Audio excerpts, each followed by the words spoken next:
Let's see what happens. Sure. And welcome into another episode of fucking Half the Distance. Your weekly barroom commentary NFL podcast. As always, I am Matty Fax, joined by Scotty the Staten, aka Scotty Stats, and Brian the Professor. We are producerless, meaning... no real change. Fuck it, like, we're going to do whatever we want. Yeah, that's not like they do anything anyway. If you've never joined us before, when we say barroom commentary, that means we've been drinking and smoking cigars today while watching some football. So we're basically the three fat assholes at the end of the bar talking shit on everything. We are brought to you by our never-ending hatred for most NFL commentators. Your Chris Collinsworth of the Marcus Mariota kind. Mariota. So it's either Italian or Japanese. Yes, either way. You go whatever you want. Yeah. And also like Booger McFarland, those types. Although none is worse than one Joseph Buck. Fuck that. He has the only toast we have here. Fuck Joe Buck. Fuck Joe and I will Buck. drink a little whiskey. We will say though, there's some people we do enjoy. You even said today, Tom Brady, not that bad. He's actually sounding pretty good. He's interesting. Able to explain things that most of us would not see. Yeah. Kind of like Tony Romo was back before he tried to become Joe Buck version 2. Oh, yeah. I missed the Jameis Winston pregame. How did that go? Oh, that was great, actually. He was fun. Okay. He was having a good time. He was what we expected him to be. It was Charles Woodson, him, Gronk, and then Edelman were the ex-players, nice, and then a female. It was before the actual pregame show. It was like the pre-pregame. But it was funny because all four of them are standing there, and like even the woman that's on there with them, all four of them are towering over Julian Edelman. I mean, he like was like 5'11". Yeah, but I'm watching. I'm like, man, that guy's maybe an inch or two shorter than me, and he is minute compared to these other guys. It was crazy. But Jameis was having fun. It was a blast. It was really fun to watch that.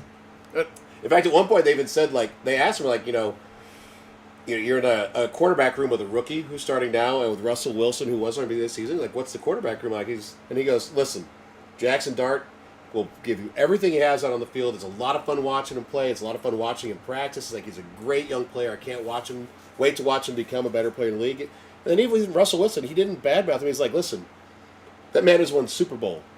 I will take every little bit of information I can glean from him to become a better quarterback. And I thought that was a really interesting outlet. Very smart, too. And a very smart thing to say. And listen, Jameis is going to be playing in the league for more years after this. I do think the man deserves a starting position in the NFL. I know he throws a lot of interceptions. But he's the right QB. You're going to tell me that the Jets wouldn't be better with him as a fucking quarterback? Yeah. Holy shit. But one more quick thing, Matt, because we were talking about the announcers and the people that we also like. There's all people we want to see in the booth rather than just sideline reporters. Right. Specifically, we're going to cite Erin Andrews because she always seems to have something interesting to add to the conversation. I would love to hear her through a game with her thoughts. Yes. It'd be much more interesting than just the occasional sideline. Being able to not waste a single syllable and say one of the best things you're going to hear coming out of commercial while she gets cut off because play has started. Exactly. Every goddamn time. And put her in the booth. And I'll say this, it's not because she's beautiful. She is. But I don't want to see her more on TV. I want to hear her more. Yes. Because I find what she has to say very interesting. And you're a big ASMR fan, so it is what it is. One thing we always do here to start the show is we hand out the koozies. If your team won, you get to use your favorite team's koozie. If your team's lost, you have to use your least favorite team's koozie. The Broncos won today, so the professor gets to use the Broncos koozie. Always better when the Cowboys win. So. Scotty, team is on the bye. Doesn't really matter. Gets to use the Giants koozie. Default. Myself, I love the Bears. As you can tell from the jersey, I hate the Packers, and we all know how that went. We'll discuss it later. I will now toss. I'm just kidding. I'm not going to toss it this year. I don't feel like singing in front of a group of people in a bar again. Plus, the bar we would watch the Super Bowl at is no longer open, so... You would totally do it this year. It would make it easier, but you know what? Sometimes you just pay the price and you do what you got to do for the show. All right, let's get into it, guys. Thursday night, the Cowboys traveled to Detroit. This is a game that both teams had to have. And the Lions pulled it out 44-30. Dak Prescott, 376 yards passing, 1 touchdown, 2 interceptions. Javonte Williams, 67 yards rushing and a touchdown. CeeDee Lamb had 6 catches for 121 yards before he got knocked out with a concussion. Florida, I said, fuck it, I'll pick up. 9 for 115 and a touchdown. Ferguson, 5 for 58. Pickens, a quiet 5 for 37. Then he got into an argument with Richard Sherman on Twitter afterwards. Yeah. Dumbly, very dumbly. Goff, 309 yards passing, 1 touchdown. Monty, 60 yards rushing and a touchdown. Jahmyr Gibbs, only 43 yards rushing, 3 touchdowns to go with 7 catches for 77 yards. Jamison Williams, tearing it up right now in the season, 7 for 96. Amon-Ra St. Brown, no one thought was even going to play, had 6 for 92. Isaac Tesla, 2 for 20 and a touchdown. Jack Campbell, middle linebacker, 12 tackles, 6 solo, 1 sack, 1 tackle for a loss. Just so you know, it was a Thursday night game, so Richard Sherman is on the Amazon Prime pre-halftime and post-game, and he called out Pickens for not showing up once CD went down. He's like, this is why the Steelers traded you, basically. He was correct. You disappear when your team needs you. If you looked at how Pickens played, he wasn't wrong. And Pickens came out with a lot of trash talk back and brought up Richard Sherman's time with the 49ers, which was kind of silly because he was a Pro Bowler and an All-Pro one season while he was with the 49ers. So, okay, yeah, it was his last years in the league. He also was still producing for, up until the very last season, he was producing quite well. So, not real smart. And the Schottenheimer, the head coach of the Cowboys, said he was going to talk to Mr. Pickens about perhaps not reacting so poorly to what people say. Shut him up with your play on the field, I think is basically what he's going to get. But at the same time, ex-player talks trash, current player is going to want to step up and defend himself. And you know what sucks about that is he's had such a great season. Yeah. Great season. We're seeing the kind of wide receiver he can be. Obviously, CeeDee Lamb is going to be a major target when healthy. Yes, he is. Right? He's the target. Yeah. Well, but, you know, so if now all of a sudden Pickens is feeling threatened, it's like, man, like, you're playing yourself into an insane contract. Stop talking yourself out of it. There was stop acting up your and working your way out of it that way. There was some quiet theorizations, if you will, online afterwards of, did they tell him before the game they were franchising him? Yeah, it's possible. Maybe he was pissed off. I don't know. But CD went down in the end of the third, and so that's a big game changer for that game. But Sherman was talking specifically about how Pickens played in the fourth quarter when he was their receiver one. Now, if I seem to remember, if I remember correctly, I was working, but I believe I got an update that Flournoy had a huge touchdown catch in the fourth quarter. Yeah. Okay, well, there's one of your big plays that George Pickens isn't getting. Yep. Sometimes it's because they're using him as the decoy. The other guy's wide open. Because now you're R1. You know? Unless you go back and watch the film, yes, immediately after watching the game, Sherman can make that comment. It's his job also, by the way. Yeah. The beautiful thing about the internet, and TikTok specifically, is how quickly people are putting together clips to share. Yes. And there's plenty of just fourth quarter George Pickens clips. You're like, yep, fucking quit. Fucking quit. Yep. Fucking quit. Yep. Fucking quit. Didn't block. Fucking quit. You know, like, basically the 4 times he was thrown to in the fourth quarter, he fucked it up. Like, because of his fucking attitude. It was like, oh, man, this is your time to fucking shine, motherfucker, you know? At the same time, good on Flournoy for stepping up. Yeah. I agree. And listen, for the Lions, they had to have this win. If they lost it and fell 2 behind, whoever won out of the Bears and Packers game is going to be really rough on them. Tough division. Yeah. That division is going to be brutal. And listen, I don't have the Packers and Lions schedule in front of me. I can tell you for the Bears, they play Browns, Packers, 49ers, Lions. These divisional games are coming up in these games. I know the Packers and the Lions have finished their head-to-head games. Yep. But they all have to win. You don't know what the Bears close the season out on? It's the Lions. It is. Yeah. I know. Could be for a playoff spot, too. Listen. In Chicago this time, though. The Lions have Rams, Steelers, Vikings, Bears. So they actually, Rams. That's tough. That's a tough one. Steelers. They're playing tough. If they play like today. Their defense is playing tough, and when their offense Aaron is just Rodgers is nice. spry again. He's great. He's spry. Right. Vikings. Let's be honest. I don't care. I don't care that you can win today. I've lost faith in them. So, yeah. This is the second week in a row that Justin Jefferson has less than 20 yards receiving. Yeah. We'll go over that in a bit. Yeah. But listen, the Lions, did exactly what they had to do. Amon-Ra St. Brown went out there not 100% on his ankle for that he got hurt on Thanksgiving, and they showed out. And Gibbs 3 touchdowns. Like, Yep. their offensive line is still legit Against a good defense. Cowboys have a better good team. defense. Yeah. One that has definitely gotten better Yeah. after the trades they've made. Yeah, this is a big win for the Lions. So, and for the Cowboys, you're still alive in the NFC East. Yeah. The Eagles, I don't know what's going on with them, but they're having serious problems. My favorite thing about that game was that it carried on the joy of the previous Thursday lineup. Because, like, the Thanksgiving games were fucking great. I was like, Yes. well, we got one day. That was great. It was 3 good games. It carried over. It wasn't a shitty Thursday night game. Yeah. True. And both of those teams had played on Thursday, so they had a Yeah. full week to Yep. actually prepare, Yep. which helped make it a better game. Learn a lesson, NFL. Hint, hint. They did it right. We got to give Holy them credit. fuck. We No, gotta I give know, them but credit. how They many did it times right. do they get like Oh, 3 all the days time. to All prepare the for a time. game? And it's 3 like, this days. is trash. That's where Yeah. we need that second bye week. Absolutely. I agree 100%. And then- Speaking of teams that don't know how to prepare after a full week off, the Jets lost to the Dolphins 34-10 today, and for my money, I'm pretty sure it's Tua's first ever win in freezing temperatures. I don't have any facts to back Oh. that up. That sounds right, though. It sounds Yeah, very yeah. right? For the game, I the bet it was only Dolphins- 33 degrees. The Dolphins won 34-10, though. Tua only 127 yards passing, did have a touchdown. Jalen Wright, 107 yards rushing and a touchdown. Devin Achane, 92 yards rushing and a touchdown, along with 1 catch for 13 yards. Did get knocked out of this game with a ankle injury, that's all I know right now. Ollie Gordon also had 17 yards rushing and a touchdown. Jalen Waddle, 5 for 15 and a touchdown. Greg Dulcich, 3 for 41. And Zach Seiler, 4 tackles, 3 solo, 2.5 sacks.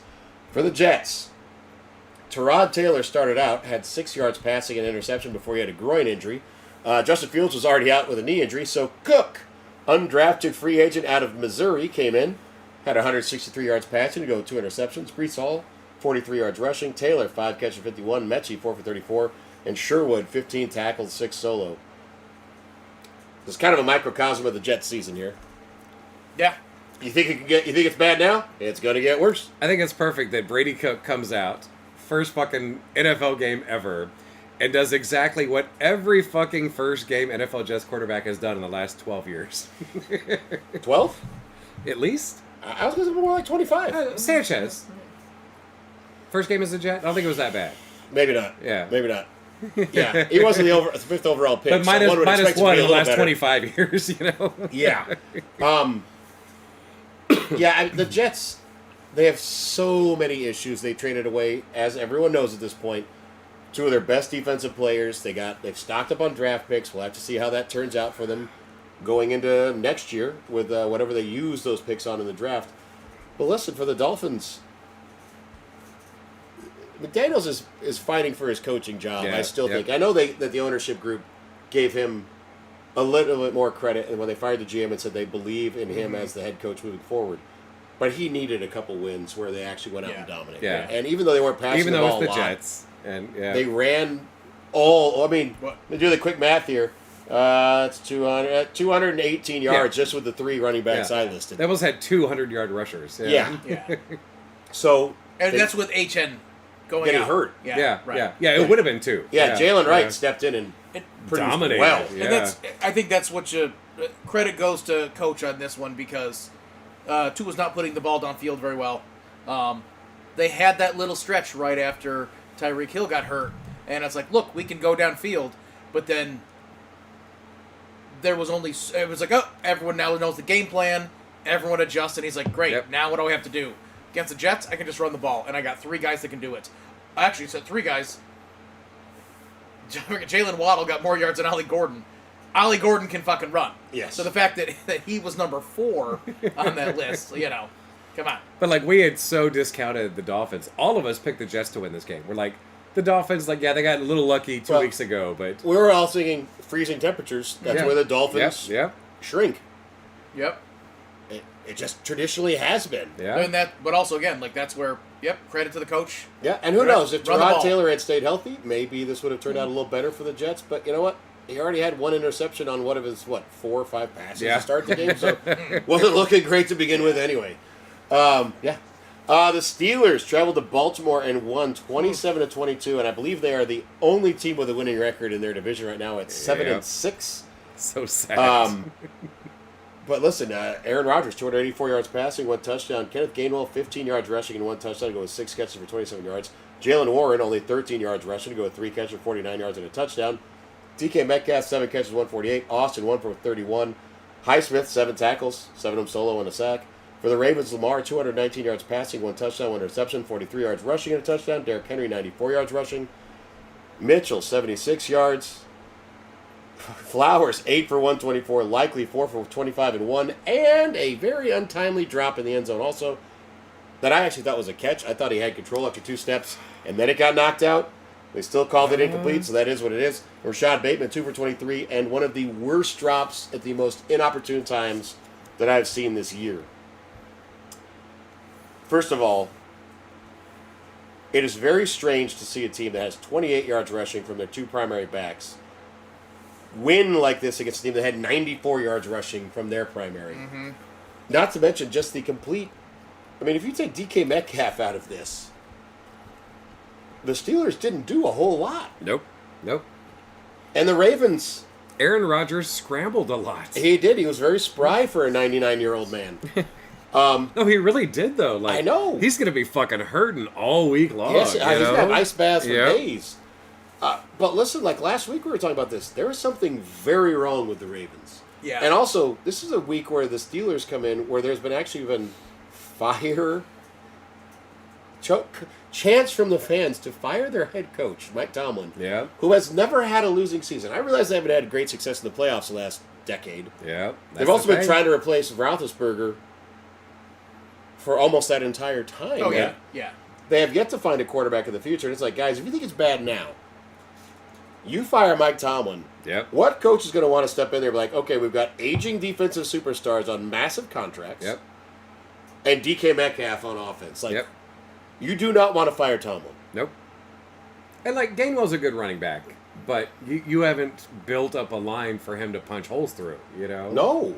And also, your best young offensive lineman was injured, I believe, for this one, and Broderick Jones. So, I don't know what they expect out of this team. Like, you're winning, you're in first place in your division, and you're calling for the firing of your head coach. It's almost like every time you play Madden or you watch the Amazon game where it shows the Madden stats, the next-gen stats, that it should also say, like, you know, GM insisted blah, blah, blah.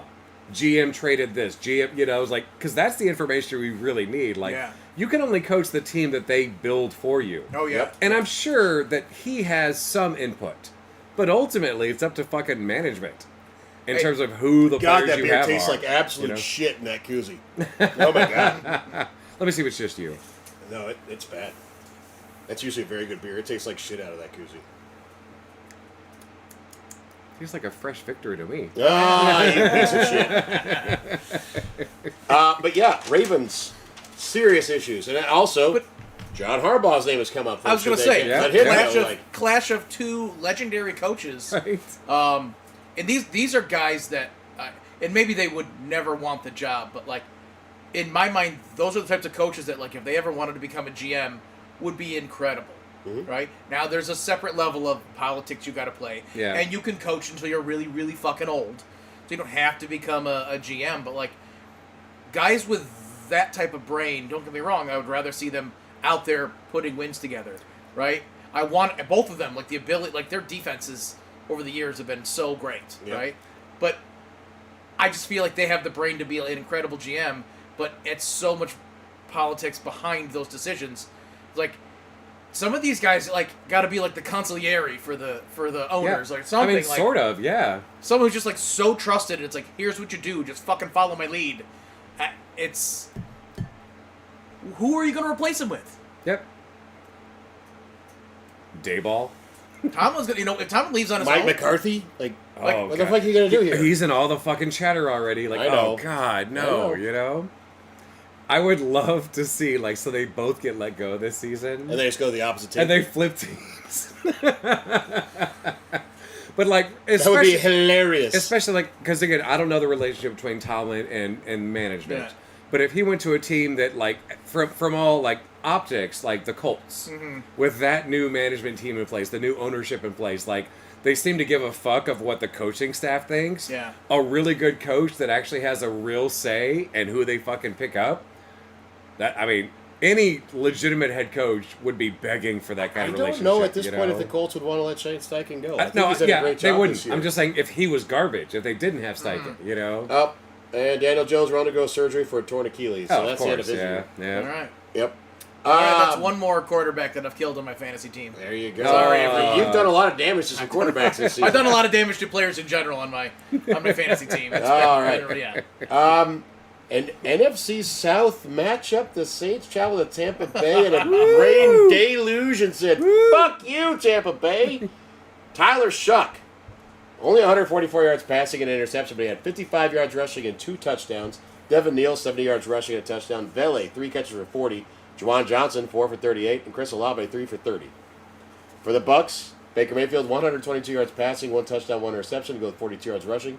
Bucky Irving, 55 yards rushing, 2 catches, 26 yards and a touchdown.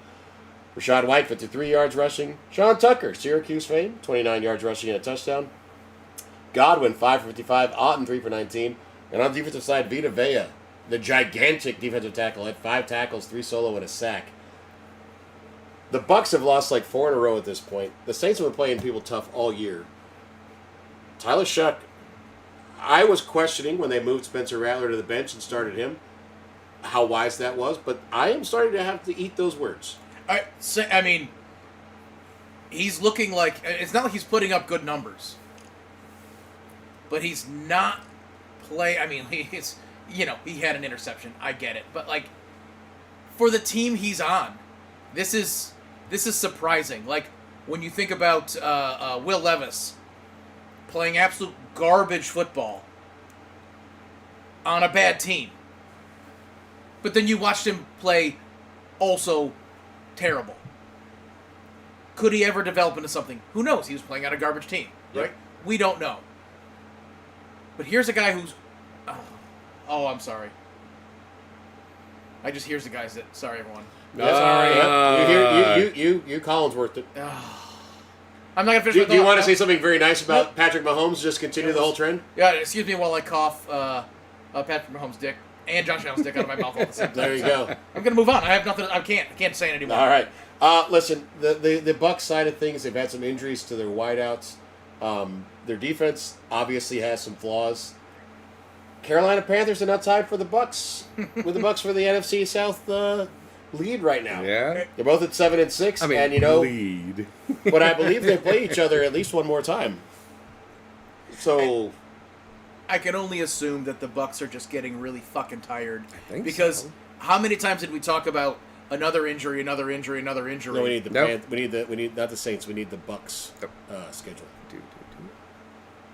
Yeah, Do, like do, do, they were do, just do. so injured to from the get-go of this season. Yes. And they were doing great stuff, playing up. They're just getting fucking tired, man. Mm-hmm. Like just run down. You could like miracles all the time. Yeah. Comeback plays all the time. Yeah. Don't get me wrong. I mean, Team Baker, but trash division, you know. Yeah. And the Panthers do play the Bucs they haven't played any played yet. Yeah. Oh, I love boy. it. Fucking love These it. division games at the end of the season Next sure week, are and then to working out close well out for the the regular NFL. season. Yeah. We'll see how it goes. Listen, if Bryce Young can somehow win the NFC South in his 3rd year, that will be an amazing amount of change from his rookie year, his 2nd year. Dave Canales is coaching pretty well down there. Yeah. Not to mention Tetaroya McMillan. Does not like Tet. Really? Looking like looking like a great first-round pick for them at wide receiver. Bryce Young finally having a weapon to throw to.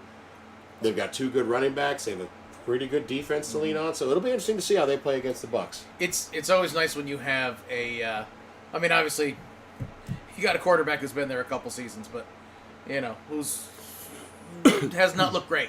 Yep. But supposedly there's greatness in him. That's the whole point. But I love. But have a wide receiver starting, and this is your guy, and everything he's learning is coming from this one quarterback. Yeah. There's value to that. Yeah. Absolutely. Right? Build some Now- consistency. Exactly. Yep. So get that confidence between that Like connection. you're basically Yeah. blank slates. Like Yep. let's learn how to Yep. build this Yep. together. Yep. I agree. And I don't know if the NFL did this on purpose. but the Panthers play the Saints next week. Oh man. That'd be a big game. So it's a That'd be fucking great real big back-to-back, let's see what happens, Oh boy. And another fuck. offensive lineman is out for the Chiefs. So that's what, number 4? that's number 4. That is bad. And I don't know who 64 is. I don't know if that's one of the backups that was replacing a starter tonight. Well, and we did see Patrick Mahomes kneeling down, very clearly praying that his check wire transfer made it through in time prior to the game. All glory to the refs. Zebra gods. Yes. For our fans under the age of 40, a wire transfer is like a Venmo to Venmo between 2 different Venmo accounts, except through 2 different banks. That's a good description. Yes, yeah. We should do new subject. Brian describes. It still exists. Oh, it does. It does. Still exists. Yeah. But yeah, that's a perfect. If you don't have a coming up mobile later, phone, we're gonna have Brian describes a 3 deep shell. Okay, in a very big AFC South matchup, the Colts traveled to Jacksonville and lost 36-19. What the fuck? Very unfortunate. This was a close game in the first half when Daniel Jones, who at that point had 60 yards passing and an interception, dropped back to throw, had a non-contact injury. Turns out he tore his Achilles. He will need surgery for that repair. He's going to be out for the rest of the season. So Riley Leonard, rookie out of Notre Dame, stepped in, had 145 yards passing, 1 interception, also had 5 yards rushing and a touchdown. Jonathan Taylor, 74 yards rushing and a touchdown, also had a fumble. Alec Pierce, 5 catches for 80 yards. Pittman, 9 for 79, and Downs, 4 for 23. For the Jags, Trevor Lawrence had 244 yards passing and 2 touchdowns. ATN, 74 yards rushing and 2 touchdowns. Brian Thomas Jr. finally had a decent game, 3 catches for 87. Jacoby Myers continues to say, "Oh, thank God I'm not in Las Vegas anymore," with 4 catches for 39 and a touchdown. And Tim Patrick, yes, if you remember, Denver Broncos 4 years ago, looking excellent, and then blew out each knee 2 years in a row. Yeah. It ended up going back to the Lions last year and doing pretty well. Had 5 catches for 78 yards and a touchdown. And Jonathan Hines-Allen had 5 tackles, 2 solo, and 1 sack. Okay, listen, the Daniel Jones injury obviously had a huge impact on this game. We'll get to the Colts in a second, but I'd like to talk about the Jags, who have been very up and down this year, but they are now in sole possession of first place in that division. The Texans are on their ass, don't get me wrong. Oh, yeah, but yeah. Really impressive what the Jags have managed to do this year. I mean, they're 2 games up, so... Yeah, and then in Duval, it's starting to work for them. This was the expectation of all of us preseason, was that Jacksonville's going to be better, but not to this level in my mind. 9-4 right now. Yeah. I didn't see that. And because let's be honest, I didn't remember what they finished last year, but not good. Yeah, I don't. You don't have a brand new head coach after having a good year. Yeah. Did they have a winning record at all? No. So yeah. No, they were a top 5 draft pick before they traded up to take the number 2 pick. Okay, right, perfect. I believe they had the 5th overall pick. Yeah, right. So I mean, they've got also this is all without their number 2 overall pick, who blew out his knee earlier this season, and they're still producing well. Yeah. Which says a lot, even though I still think they have the worst passing game coordinator in the NFL. And, how much better would Lawrence be? Because I am still not a believer of Trevor Lawrence. So I think Trevor Lawrence is going to go down as being a slightly above average quarterback for his career. And that's about it. Which is fine. It sucks he was a number 1 overall pick. I think he'll be a guy who, if you have a good defense and a decent running game, you can win games with him. I do think that. But I don't think he's, at this point in his career, I haven't seen enough from him to say that guy will be able to make the players around him better.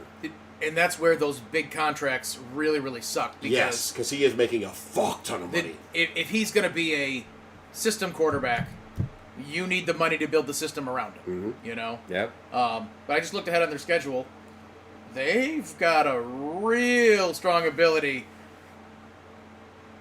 to win 3 of their 4 games.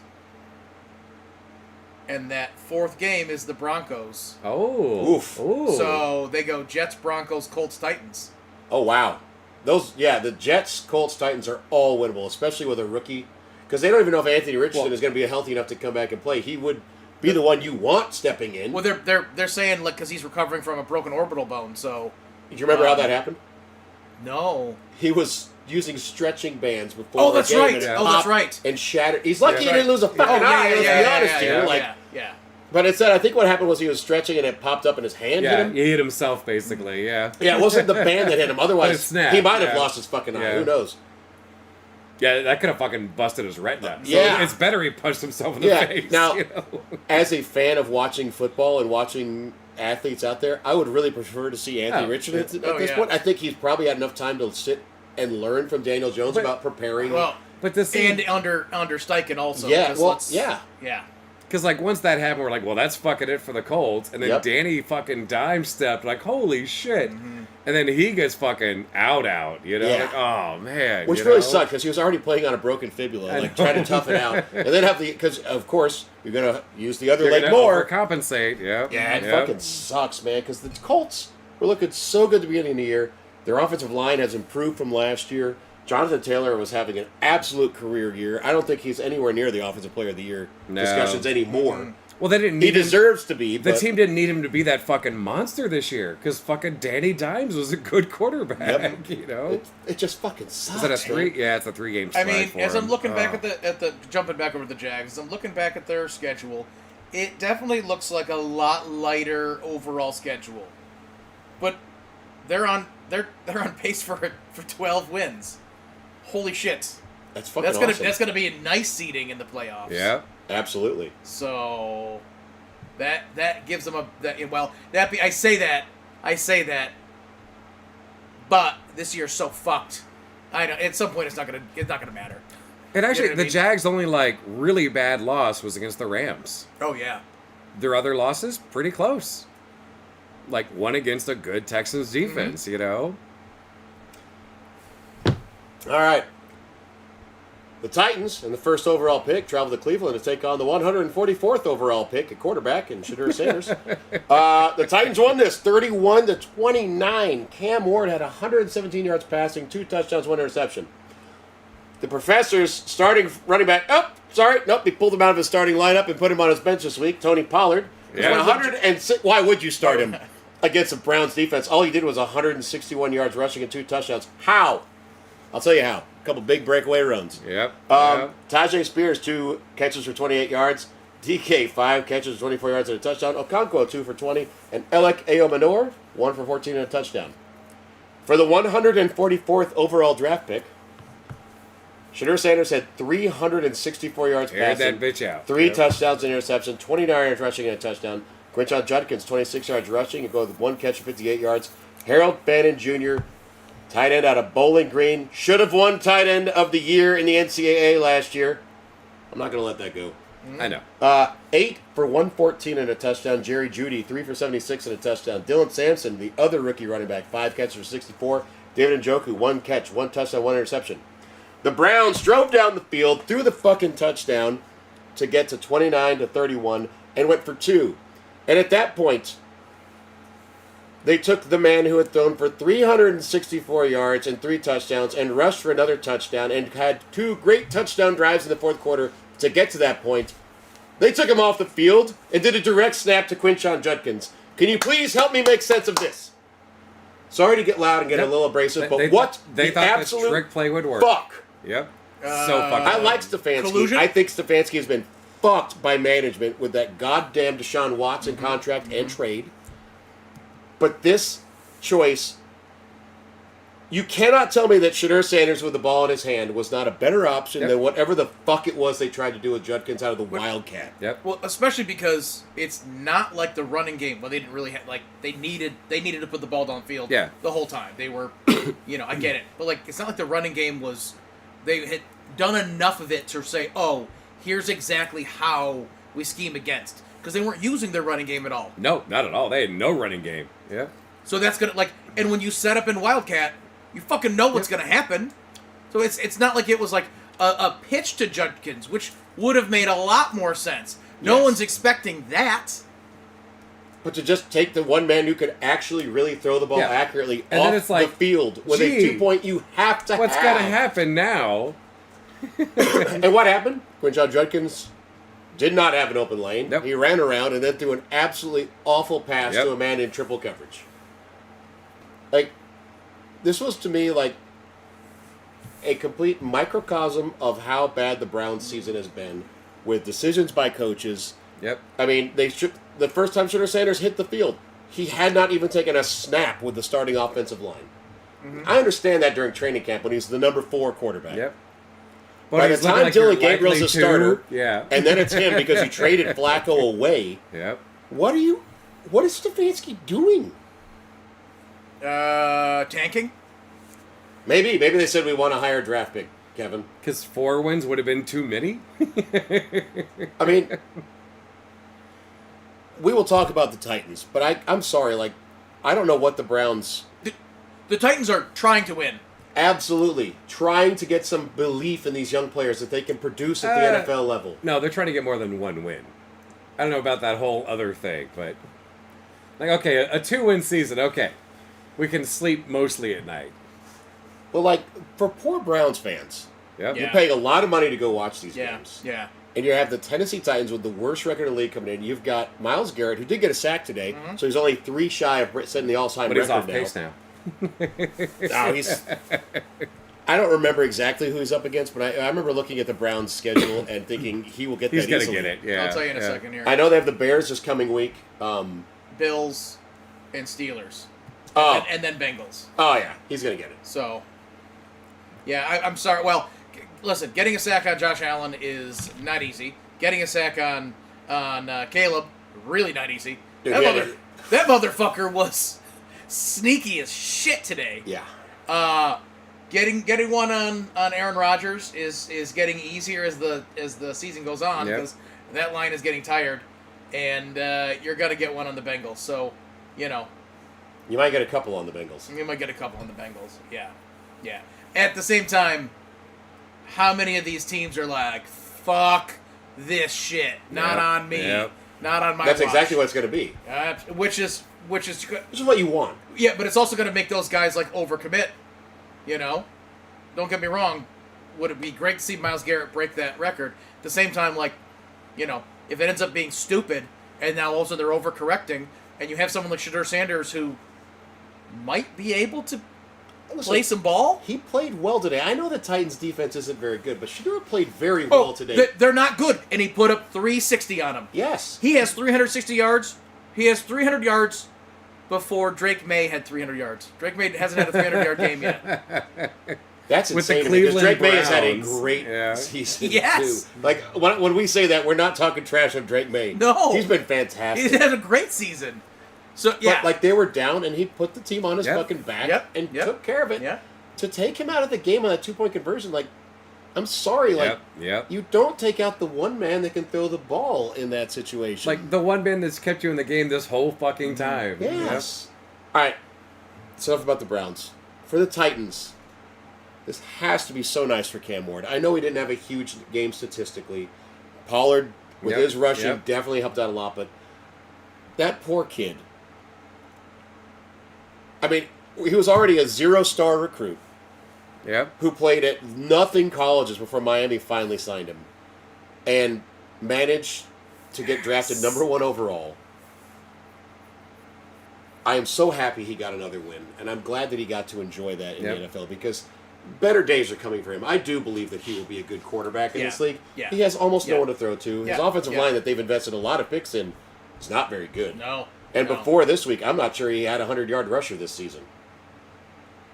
But they could have. Sure. I mean, they showed even against like a good Cleveland front, like make a little scene for Pollard, who is a slightly above average running back. Yes. He's set the tone. He had like one great year with Dallas. Yep. And then he's good. He's good. Yeah. And it showed like, hey, if we don't start out behind, Cam doesn't have to make bad mistakes. Yeah, it doesn't have to make rookie mistakes. It helps, you know. Give him a little more time for protection.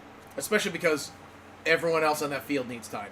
On his team needs time. Yes. Like, who's he fucking throwing to? Like Amador. Calvin Ridley's out injured. Yeah. Like, DK is out there. He's another rookie. Like, he's throwing to a bunch of guys that also don't know how to really do much in the NFL. So, I'm really impressed by that win. Hey, listen. Jane Daniels is back this week for the Commies. going to play Minnesota with 9 at quarterback. So that must have gone well, right? Yeah. Oh.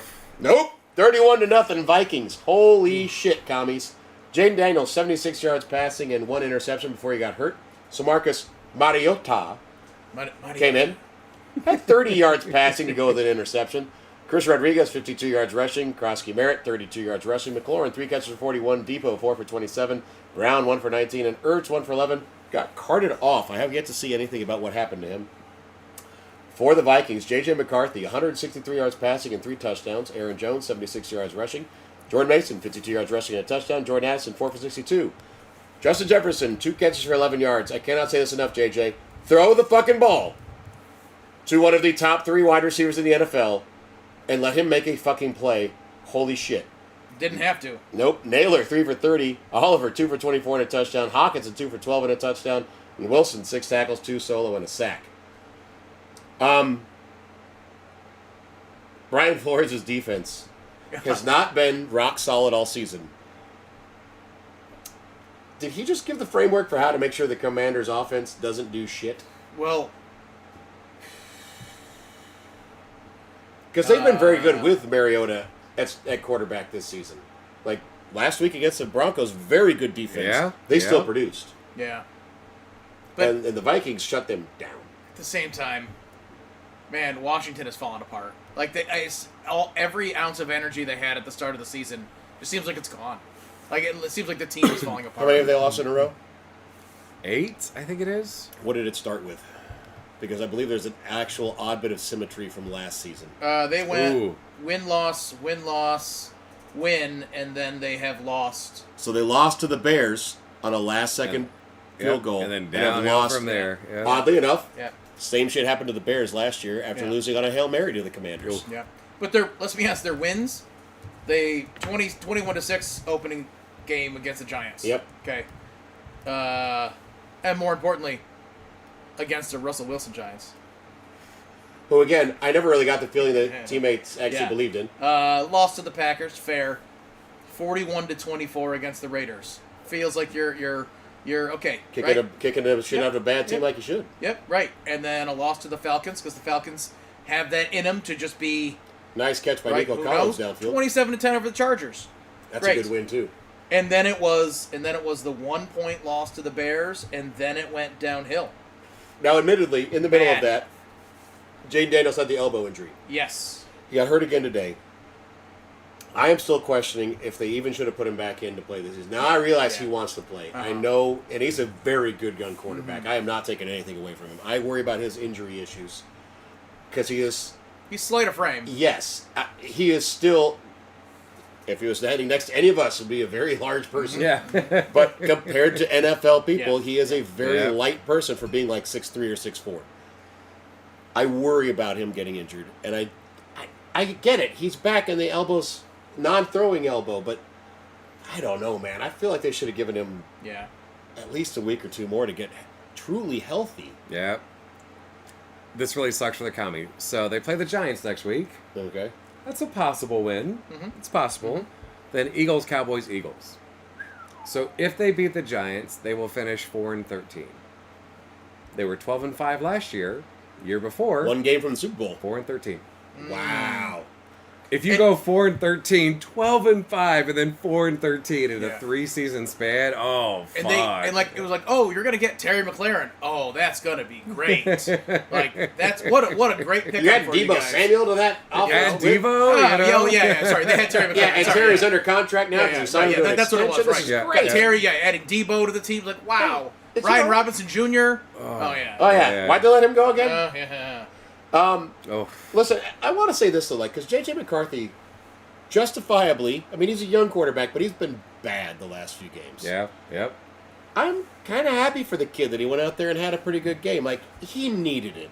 Yep. His team needed it. I don't know what the future holds for him.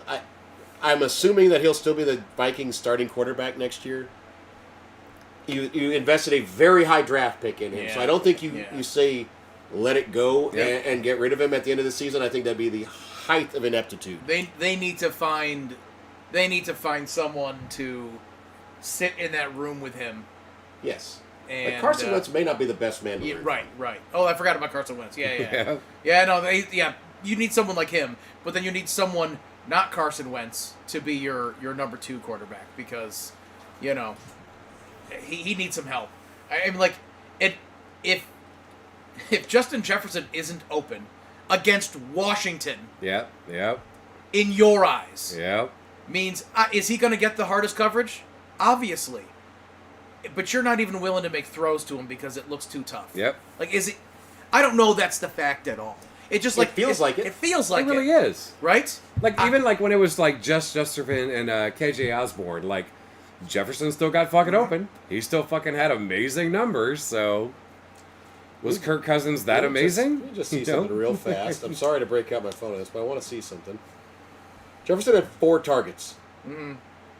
4. Now Addison had 7. He led the team. Justin Jefferson was second on the team with 4, and then there was 2 guys with 3.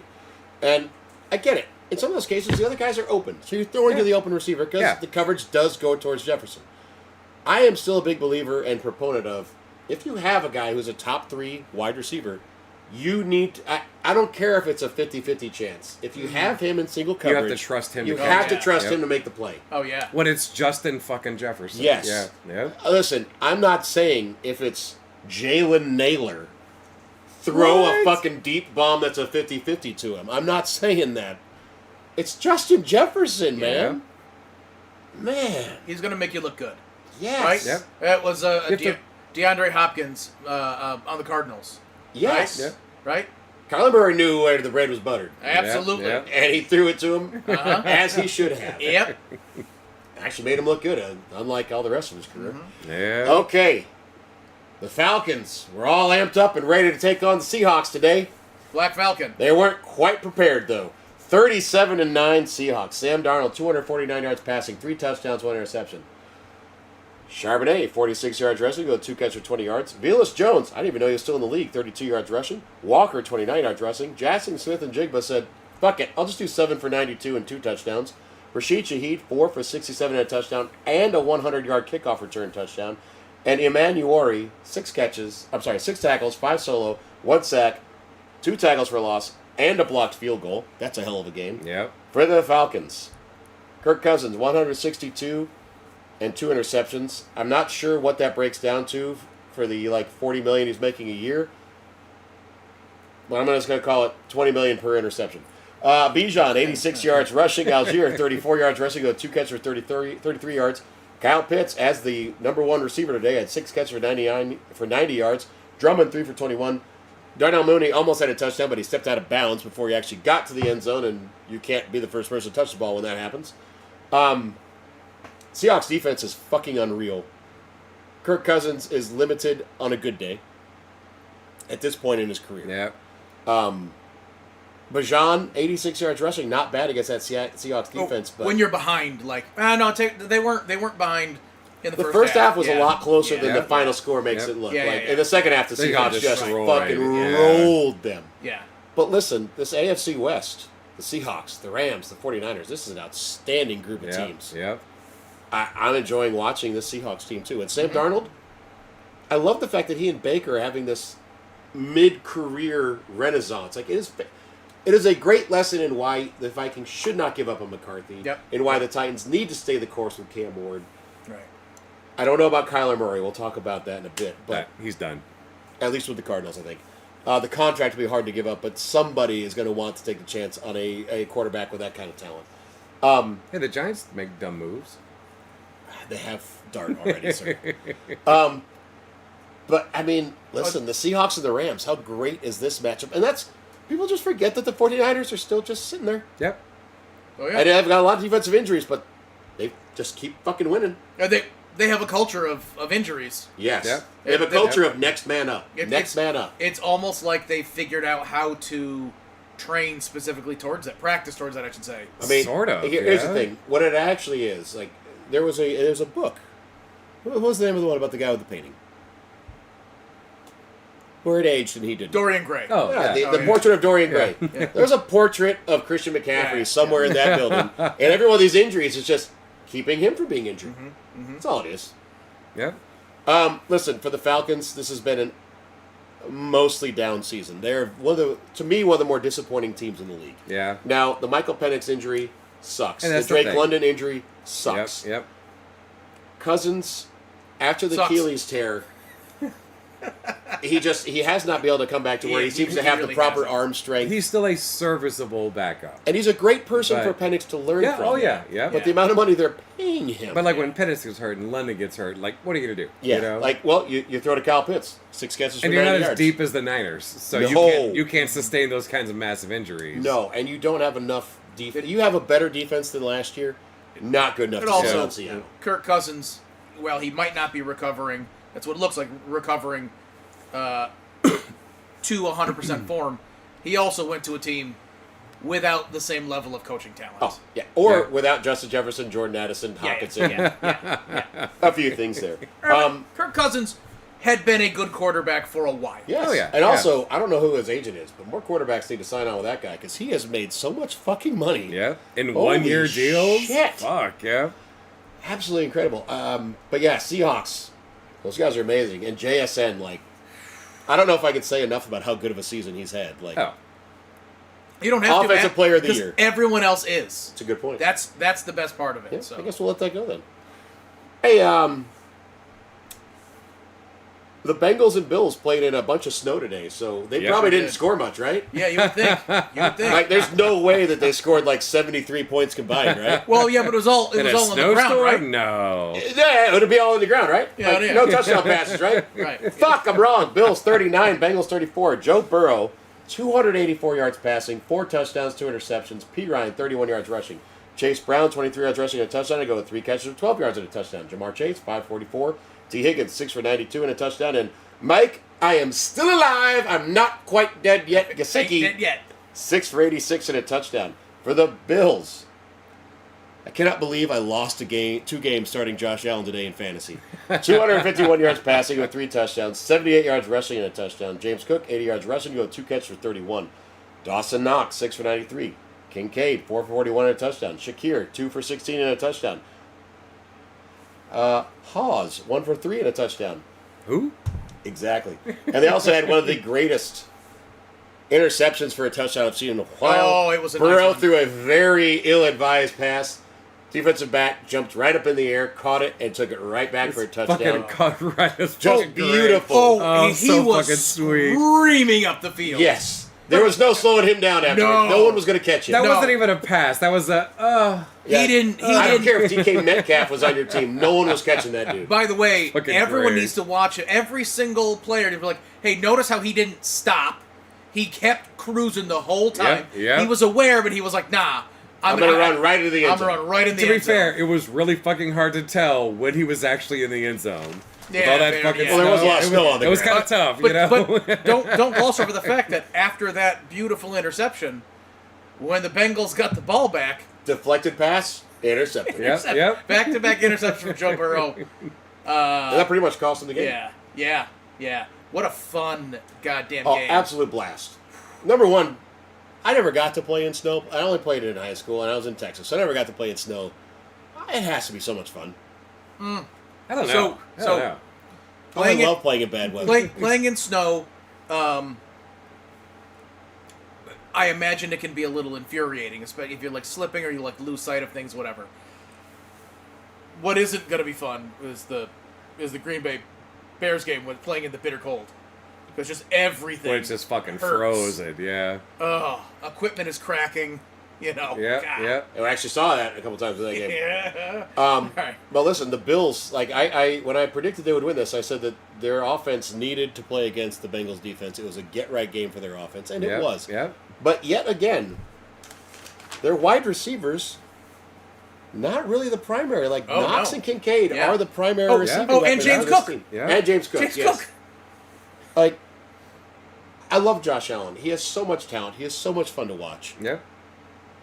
It is so feeling like the John Elway Broncos right now, early in his career, where his talent alone could take them to Super Bowl, but the team around him was not good enough. I know I've said this If like 3 only we weeks in had a a row. real receiver. Yep. His rushing touchdown was awesome. It was. Yeah. It absolutely was. It was And actually, awesome. another long rush of his is what sealed the game. Oh, yeah. So, no, his ability to run the ball was massive for that team today.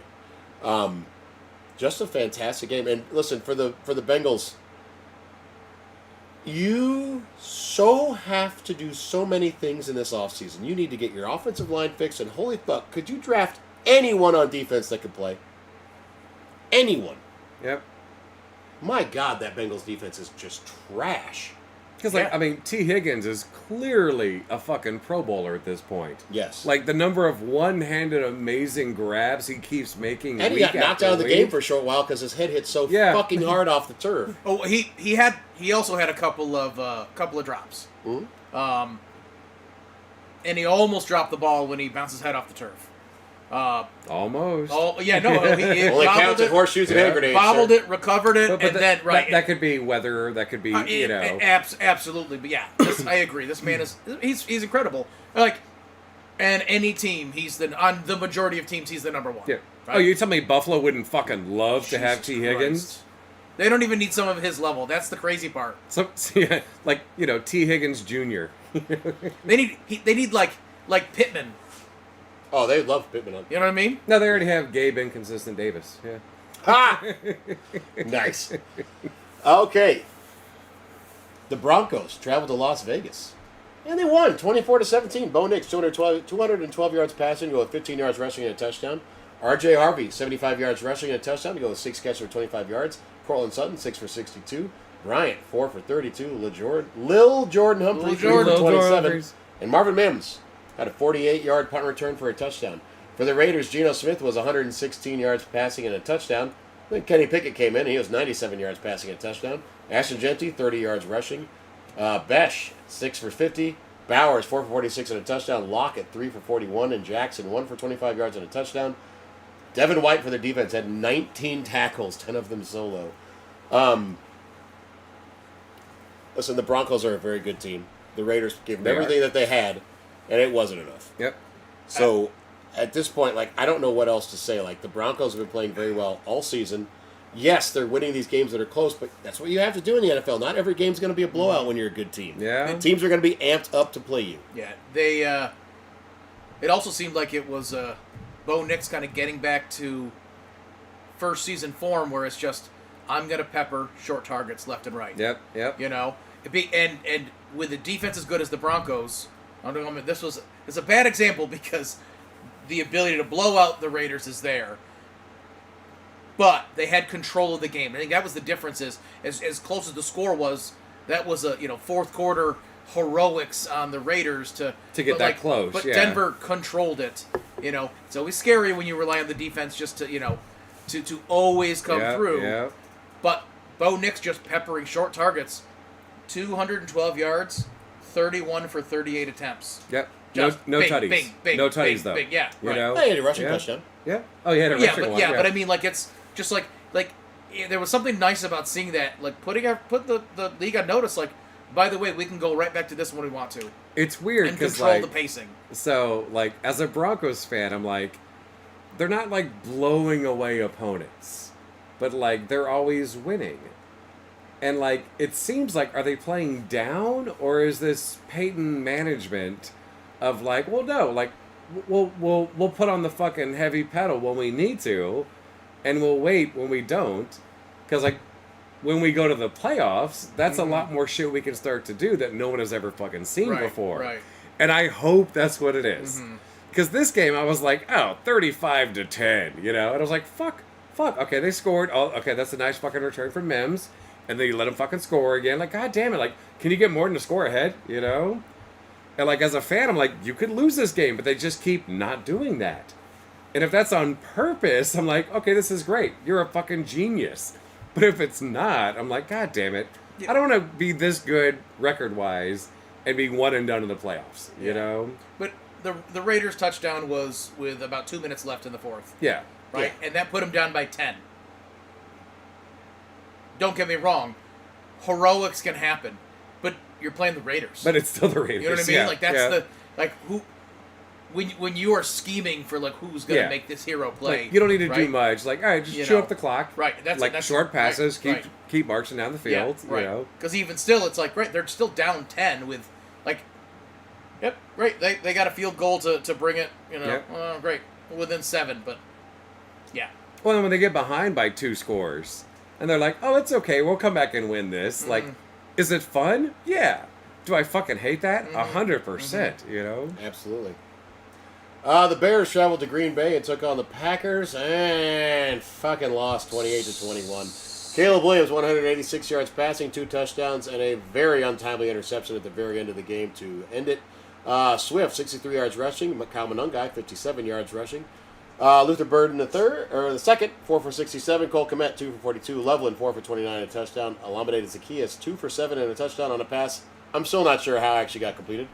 Jordan Love, 234 yards passing, 3 touchdowns, 1 interception. Jacobs, 86 yards rushing, a touchdown. Christian Watson, 4 for 89 and 2 touchdowns. Bo Melton, 1 catch, 45 yards and a touchdown. Reed, 4 for 31. Musgrave, 2 catches for 22 yards. As a Bears fan, I was very happy to see how the team fought back from being down, I believe, 14-3 at the half. Yep. And they were in a position to try to, at the very least, tie this game up at the end. Williams just underthrew the pass to Kmet, and it got picked off. Hey, at least they didn't pull him. Very true. Yeah. The Pack are very good. Their defense is very good. Micah Parsons was an excellent addition that any team would love to have. And Jordan Love is a good quarterback. He is. And, you know, I it's going to sound like I'm trying to, like, lighten the blow for my own mind on this, but I didn't think the Bears would ever have been the number 1 seed at any point in the season in the NFC. I would never have predicted that. So, yes, we lost to the Pack today by 7, and it sucks a lot because I hate the fucking Packers. But this is losing to a very good team. Yep. We were in the game until the very end. Yep. Caleb Williams didn't have his best game, but he produced in the second half when they absolutely needed him to. I'm having a hard time, like, really being true. Like, I'm angry that we lost the Pack. But this season has shown so much hope for the team moving forward. Ben Johnson is definitely building a culture. Yeah. I'll talk about the Pack because I do want to because they are very good. But as far as the Bears go, like, it sucks, but look, we're 9-4. And you're only a half game back. Yeah. A half game. Yeah. So we're the number 7 seed in the playoffs from number 1, but that's because there's so many teams with like 9 or 10 wins. Yep. Like, Which makes for a fun last few weeks. I'm having a hard time really being upset about this. I'm angry, but like I'm not like as angry as I was last year when we lost on a blocked field goal. As a person who doesn't have allegiance to either team, that was a good game. It was an incredible game. Good game. So I was walking here. I think I left the house with 5 minutes left, and I not really paying attention, and I did hear this noise, and I'm like, you know, it was like initially my thought was it's a dog, and then I look over and I see your living room light still on. I'm like, oh, or Matt's shouting, and I was like, yeah, I got to get to the garage and see what's going on, and I see you're in here, and I'm like, okay, good. Well, you know how yells carry across the snow? Yeah. Well, I thought I heard it through his living room across the park. It wasn't one of the Beagles, was it? It was, It was you. I'm sure. No, it wasn't. Yeah. That's a very different sound. I guarantee it's one of your neighbor's 10 dogs. But listen, as far as the Pack goes, like they have a great running game with Jacobs. They've got a lot of very good, fast wide receivers. Like this is a good team, and like I said, like Micah Parsons on defense that was already good without him. They're a very good defense. This was probably the best defense the Bears have gone against this year.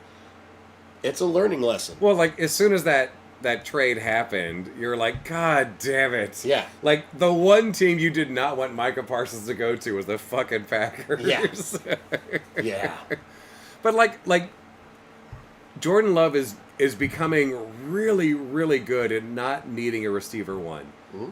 And, like, that's how you fucking win Super Bowls, you know? Like, very true. Look at Tom Brady kind of style. Like, it doesn't matter who I'm throwing to. When I throw it to you, you be ready to fucking catch it. And I'm going to sprinkle it all over the fucking field, you know? But I also, like last year, I think if the game had started out the way it did, Caleb was not great in the first half at all. And he came out and he didn't let it get to him. He just showed back up and tried to make plays. That growth is important. And, you know, yes, he threw out an interception, but I'm still seeing more and more growth. And we still haven't seen the passing game really work well for the Bears. Mm-hmm. In an offense they're still trying to figure out because it's all timing and spacing. And I saw an interview with Ben Johnson. He's like, you have to understand it's not always Caleb. Some of these throws he's making are to the spot where the wide receiver should be. if they were running the route at the depth I told them to run it. Yep. So I still think there's a lot of hope because we lost by 7 today with Caleb Williams not playing well, yet we ran the ball for over 100 yards again. Yeah. I have against the Pack, who's a very good run defense. Like, I have hope for the Bears. Like, you should. Maybe this year I don't think we're going to win a Super Bowl this year. I think we make some moves next year. We're going to be in the hunt. If you stick with your coach, you stick with your quarterback, you draft wisely, yes. you trade wisely. And also, Luther Burden, 2nd-round pick. Colson Loveland, 1st-round pick.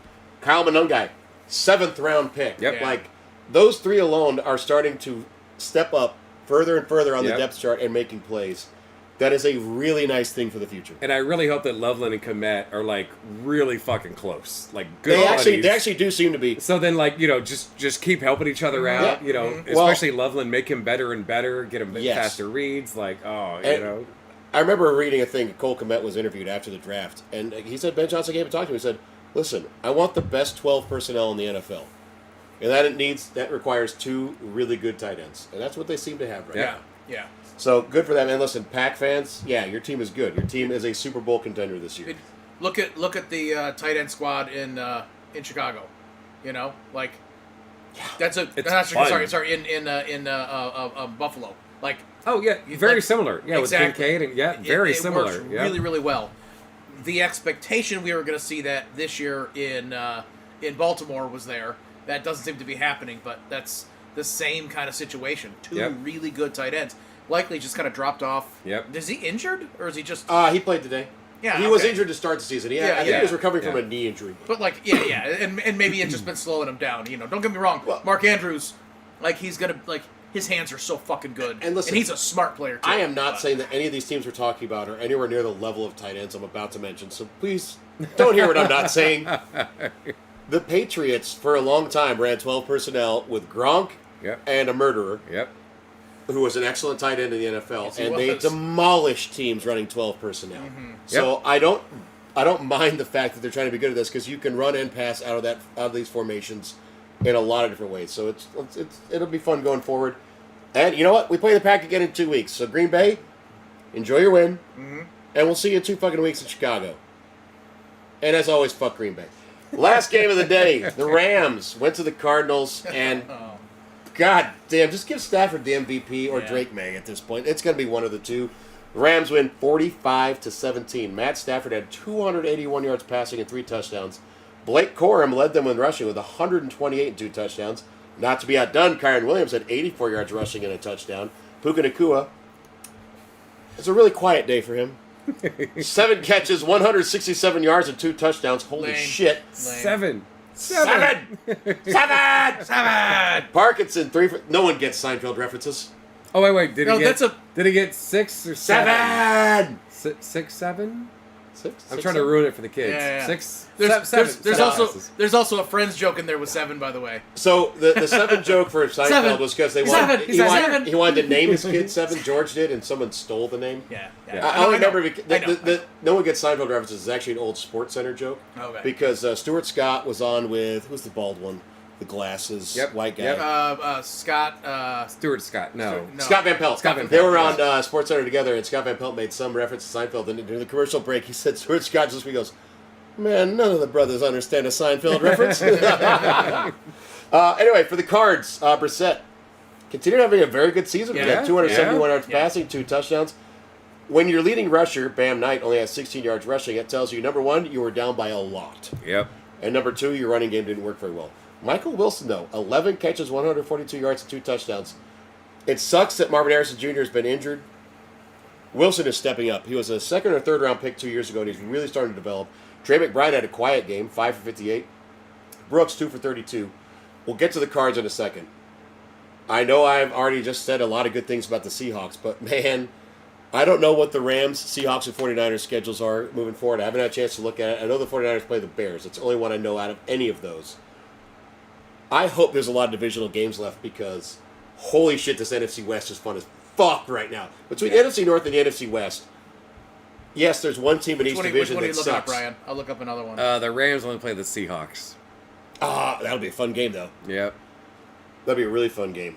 And the 49ers must have someone left division-wise. They have to. I mean, they played the Cards again, but Nah, that's going to be matter. a garbage win for them, yeah. As far as the Cards go, there's been talk this week already because Kyler Murray, they're keeping on the IR for the rest of the season. They want him healthy, which means it sounds to me like they want him healthy to trade him. Yeah, I mean, Brissett looks like he's their guy now. But here's the thing. You know? Murray signed a fucking massive contract extension. He's owed a lot of money, and even if you do trade him, there's going to be a dead cap hit involved there. Yep. So, I don't know how you get out of these gigantic quarterback contracts anymore. That also says to me that if that is true, he's not willing to play second fiddle, right? And I'm not saying that that's an easy thing to do. Yeah. He's been the guy for how long, you know? Since he got drafted number 1. Ooh. Nico Collins with a massive catch downfield. Whew. Nice. Texans are good. Also, with an incredible scramble by Stroud. Absolutely. That was fantastic. But yeah, that's the only division that have like really cool fucking matchups at the end. That sucks. That sucks, yep. Listen, as far as the Rams go, I think Stafford, he was, in my mind, the favorite to get the MVP of the season. I know Drake May is on a team with more wins, but I think Stafford's career, the fact he's near the end of it, kind of is like the story kind of thing the NFL likes. It's tricky though, but you got a second-year player on a storied franchise who was going through the down. You know what I mean? Like, that did they have a downturn? A 4-year stretch of not being very good doesn't seem like much of a downturn if you're a Bills, Jets, or Dolphins fan. Yes. In the NFL, that's a quick turnaround, though. That's a huge quick turnaround. but there's a good story in that also. Absolutely. Don't get me wrong. Fuck Boston. But like Stafford is putting up career numbers year after year after year as he gets older. Yeah. That doesn't fucking happen. No. Well, it does also say a lot about just how bad the Lions were when he was there. Yeah.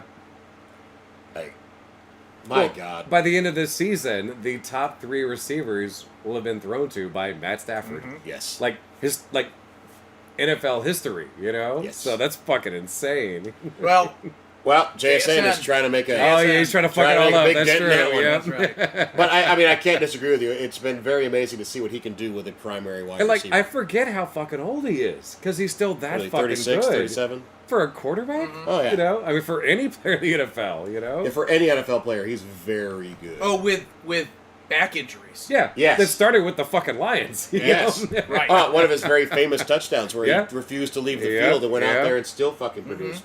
Oh. I think he's a Hall of Famer. I think an MVP 100% Hall of Famer. This year. If he got the MVP this year, I would think it would probably cement him as a first ballot. Yeah. I would be think quite so too. honest. Yeah. Even without an MVP, a deep playoff run. That's also locking it into. I know that they don't. We only ever hear about the discussions at the highest level. Well, they didn't get the Super, but but they went. You know, like neither did Barry fucking Sanders. Yeah, so are you gonna say he's not a Hall of Famer? Exactly, you know, right? Yeah. Dan Marino was the first ballot. Yeah. He went to 1 Super Bowl. Yep. Did not win. Nope. So I agree. That is all of this week's games thus far. Out of curiosity, Brian, how are we doing in our picks? Oh, we were fucking awful this week. There was a lot of upsets this week. I believe it's the worst week ever. The 3 of us only correctly picked 4 wins. Wow, that's bad. Greg, picking in Eric's absence, 8. Oh, so Greg is really carrying Eric's fucking pick team this season. You know the best part about it? We're not even calling Eric's anymore. It's now Greg's picks. It is Greg's picks, like 100%. And really. I'm wondering if now, once we give it to Greg, of course, it's going to go to the coin flip tonight. But once we give this to Greg, I have a feeling he'll sneak in just in time. Is he going to make the same picks if knowing that his name's attached to it, not Eric's? I'm wondering. That's a good point. Because it's that is a good point, right? He's picking for Eric. He can make those spicy picks. Yeah, I don't know. And like for the season as well, like Woody Marks with a touchdown Scott's in the catch. toilet with 111. Oh yeah. I got 121. Matt's got 123, and Eric, really Greg, has 125, and he's gonna jump up after this week. So we got some space to come back here, guys. Yep. So we got a few weeks. Yep. All right, that is the end of today's games and our looks at our picks thus far. which brings us into Scotty Stats NFL. I'm expecting a lot of college football, Scotty. I mean, I'm going to have to talk about the old college football because in the NFL, we talk about things that happen outside of professional football, and generally whichever topics I so choose. Before we get you started, can be fairly random from time to time, which I thoroughly enjoy. Yeah. Before we get into it, I do want to point out that I did pour out some old fashions. Fantastic, by the way. You're almost done with it. Yeah, I'm going Holy pretty quick. It's really fucking good. It is a cherry cola old fashioned that I made with a rye. That's what that is. Yeah. I made with a rye whiskey, and it's very, very technical. You love me. I took a bottle of wild cherry Pepsi and reduced it down into a syrup. Oh. And that is it. Nice. So, yeah.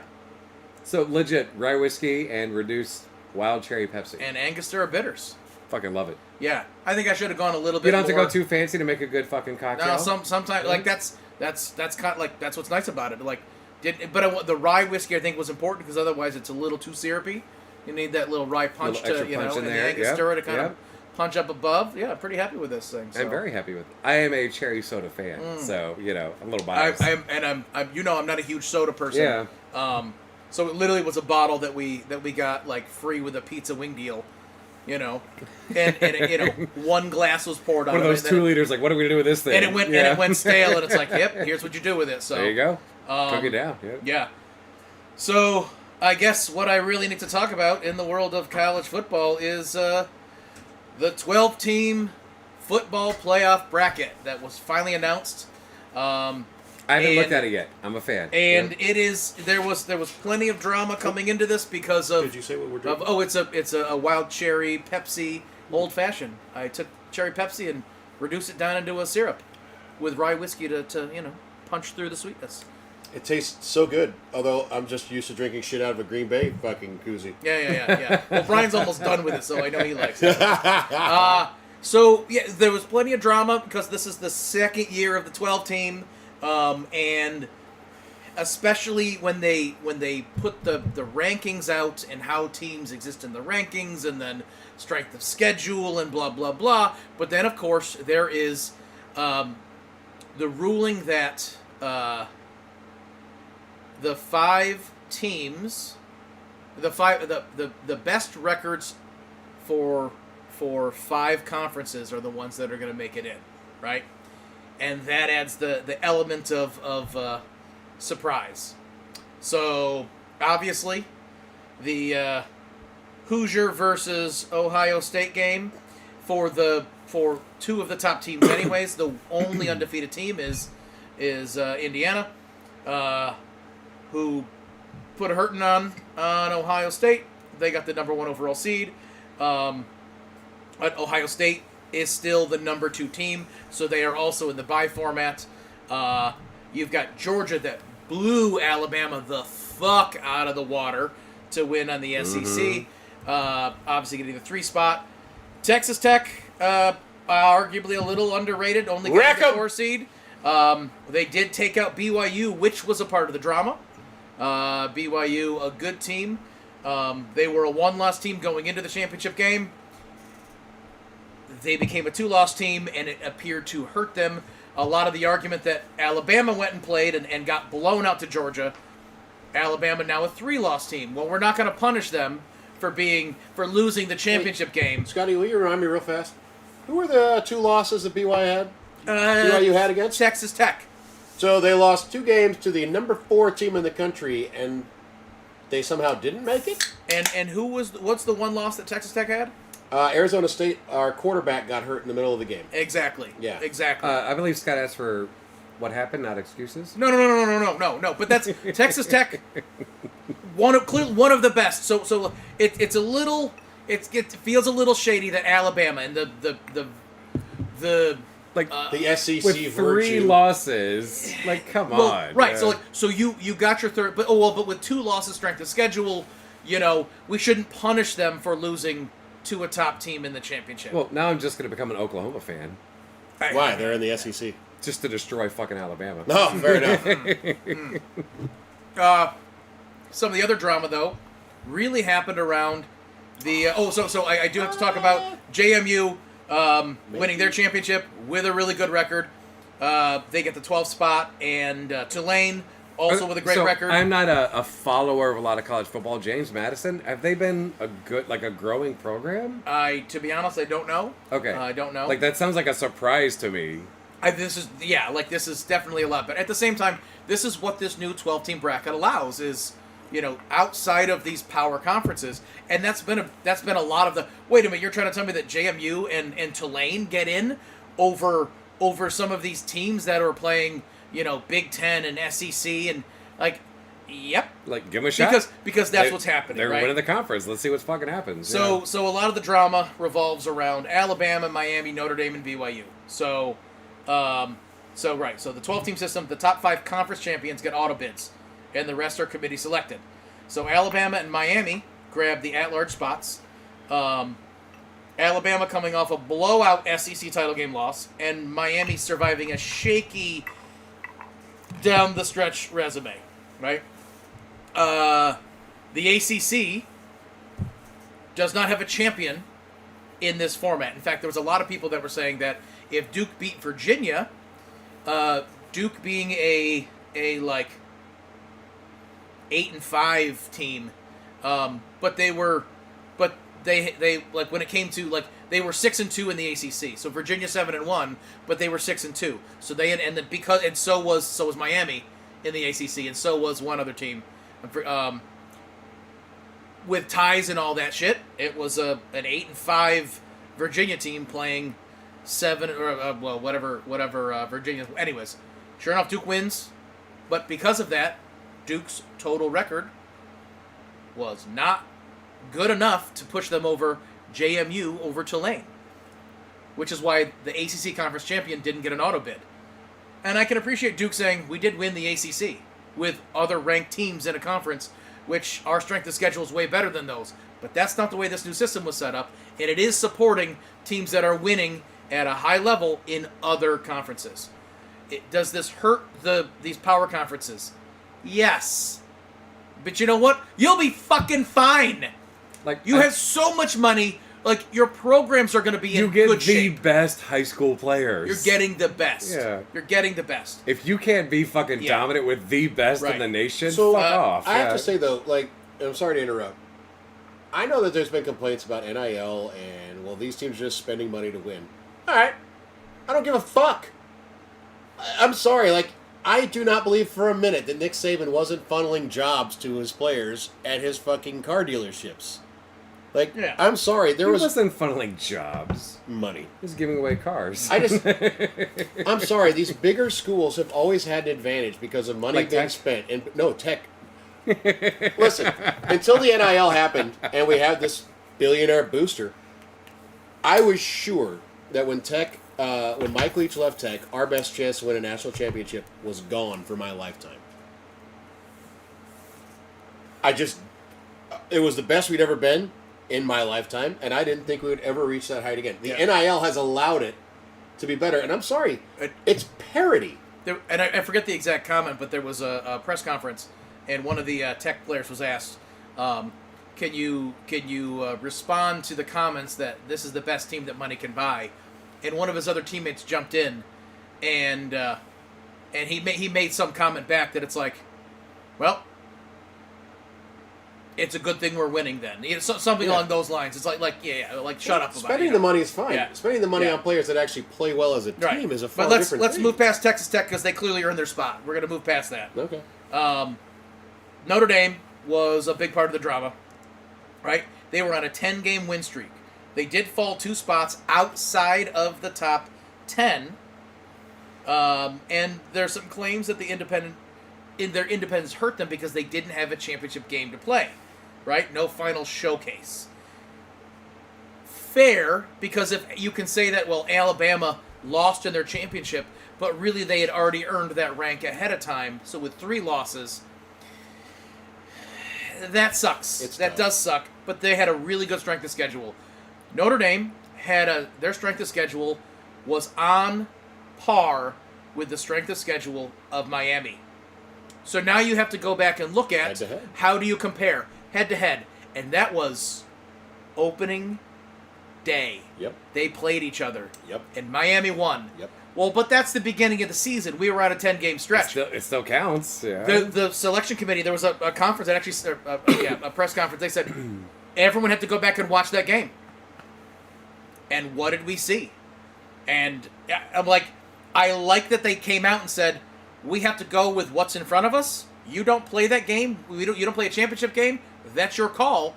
You don't get another chance to show out on what you're capable of. Yeah. Guess what? There was no championship game that Miami played in. They didn't do that either. So they're looking at in total parity and head-to-head, here we go. The last one being BYU, they finished at 11-1. And then they lost a second time to Texas Tech. One of the best in the countries.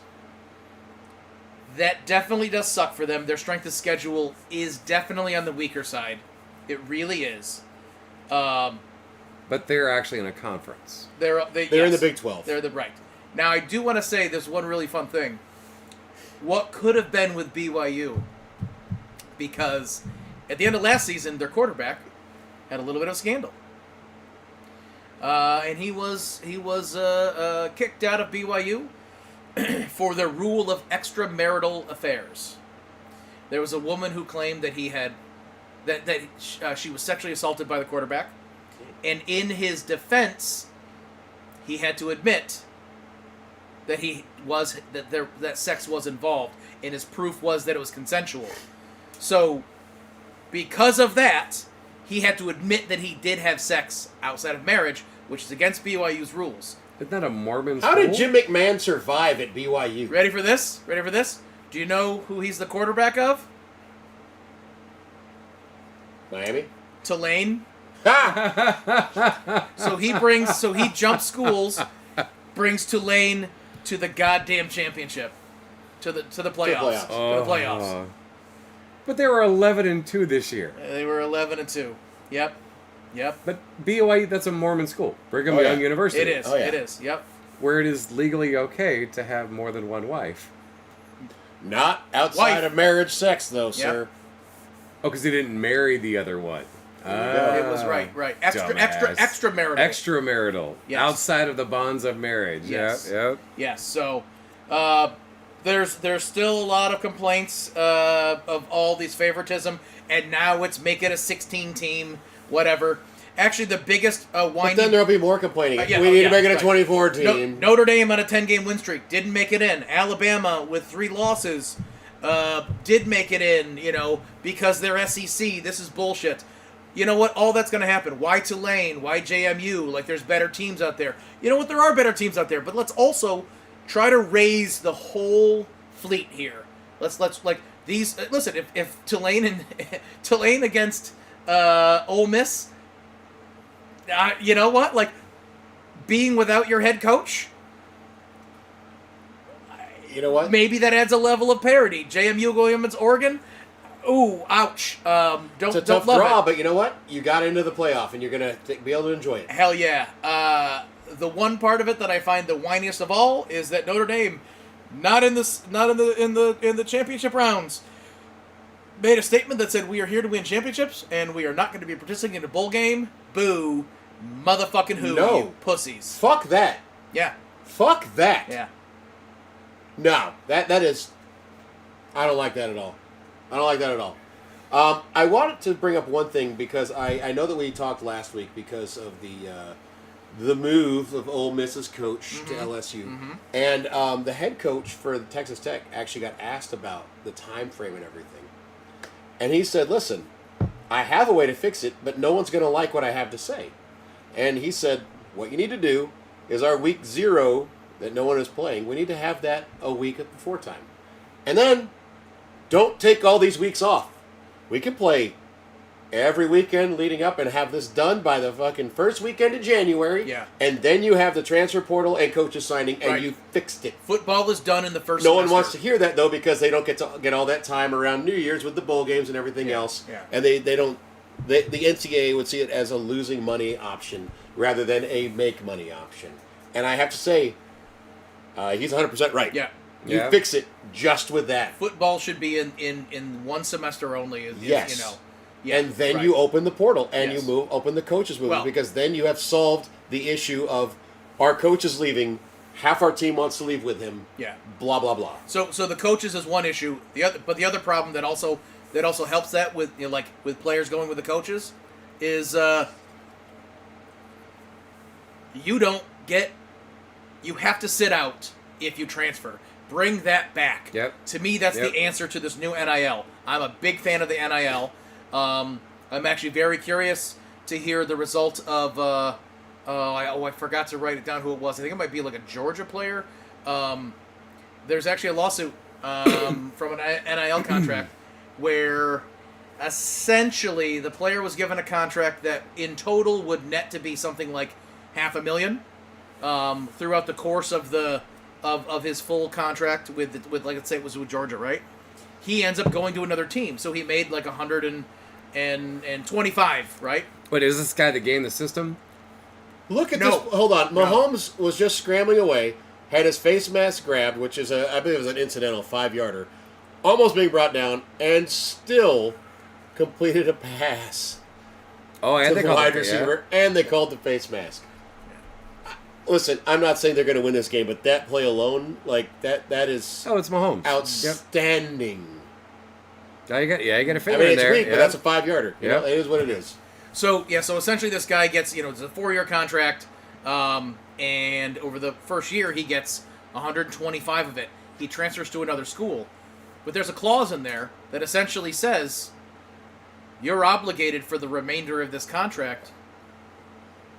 You owe us the other 300 Yeah, whatever. that's fair. Yeah. Right? It's like a So- buyback clause. Yeah. Right, but but he only got paid 125, but you also agreed to this total amount. Yeah. Right? You owe us the remainder of what we would have paid you. Yeah. Which I don't fully understand how that's enforceable, but at the same time, this could be really big for NIL in terms of like those, now that these contracts are getting written a lot tighter, and it's like, guess what? If you go and leave, you have obligations to what you signed. Yep. Now this kid was like a stud defensive lineman or defensive end or something like that, and he's showing out wherever he went to, and I hope he's getting paid money. But at the same time, like, he I'm also sure he might is. owe a bunch more back to the school, and it could, like, don't get me wrong, they need to really lock up this NIL, but to me, it's easy. You sit out when you transfer, right? Unless the team allows you to go, right? But that's going to stop these big-time franchise players, or these people that the team say, wow, we see something in you, and you thrive in our system, and then you leave us immediately for the next big contract. That's gonna slow that down. Now you've got to work. You want to go get paid? You better go sit out a year. You can go get paid big, but you sit and wait. Yeah. So we'll see how that goes. So, now I want to jump over to the NBA, and I want to talk to you about Pat motherfucking Spencer. You clearly know who this is, right? Nope. No? All right. Let me give you a little thing that's going to pique your interest, because we've talked about the benefit of playing other sports at a high level and how it can translate to the one you're currently in. Right? Was he like an Olympic high jump guy? He was not. He was a lacrosse player at Loyola, Maryland. He's actually one of the best college lacrosse players. He won the 2019 Tewarton Award. I Sure. don't know what that's for, but he did set the NCAA D1 career assist record. He finished near the top of all-time points list, a multi-time All-American, Patriot League star. His final year of eligibility, he switched sports and played basketball at Northwestern, averaged 10 points, 4 rebounds, and 4 assists. Despite all those years away from playing college basketball, he was undrafted in 2020. He decided to go overseas and play in Germany. He actually did get a contract to play professional lacrosse, but he opted to go play in Germany for some basketball, made his way back to the G League, eventually settling in Santa Cruz, which is Golden State's team. Signed a 2-way contract last year. This year, it's now a full-time NBA deal, and his development is really, really fun. Specifically this year, he's like a 6'2" guard. college career in lacrosse. This season, he is averaging. Oh, I didn't average the minutes he's been playing. He's averaging 17 minutes. Although these past 3 weeks he's been getting like over 20 minutes. He's averaging 8 points, 3.5 assists, 3 rebounds. But in these past 3 games that he's had, almost 18 points. He's getting like 6 assists. He's getting 4 rebounds. And then I did his per 40. His per 40, which is not the best. Not the best. Because it's not necessarily accurate. Not necessarily accurate. But his per 40 would be 17 points, 7 assists, and 6 rebounds. Not only that, these past few games, he's just balling out. Talking to the fans. I'm that motherfucker. Steve Kerr actually called him. People need to learn that Pat Spencer is that motherfucker. Oh, shit. The best part of it is his assists aren't textbook. This man's ability to move clearly moves like a fleet-footed lacrosse player, right? But his ability to see the court, his passing looks like he's Jokic out there, right? Like it's awesome. Fun player coming out of nowhere, filling in with Steph Curry getting hurt, but now he's working his way into actual real minutes. That's awesome. This guy's just a ton of fun. There was a game back in mid-November where he did have 32 minutes. Again, when we talk about per 40, is only as good as, scaling up averages. But he had 11 points, 13 assists, and 8 rebounds. And I talked about Miami and how they're playing that super fast paced. We don't run screens. We just move the ball. Oh, you're gonna play fast paced basketball? Yeah. Pat motherfucking Spencer. By the way, his brother Cam plays on the Grizzlies. Nice. And he just also like a 10-point per game kind of guy. It was just like I love the story. I love the cross sport concept. You're an athlete. Well, I mean, you have vision. You have this general talent. Like we've seen that with like guys that used to the footwork of big men coming out of Africa playing soccer. Yes. Like holy shit! Like look at the way this guy moves. How is he doing that? Yeah, he played soccer. Great footwork. Well, listen, I have to agree with you because I don't know much about lacrosse, but I watch highlights of someone that's very good at lacrosse and their passing and things of that sort. There's so many moving parts in lacrosse, and you're throwing the ball from net to net and a little fucking stick. Yeah.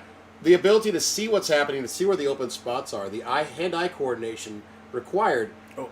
I realize fully that most lacrosse players could not become basketball players. You would need a background in it. You would need to have an ability to play it, bottom line. But lacrosse players are fucking athletes. They can run all goddamn day.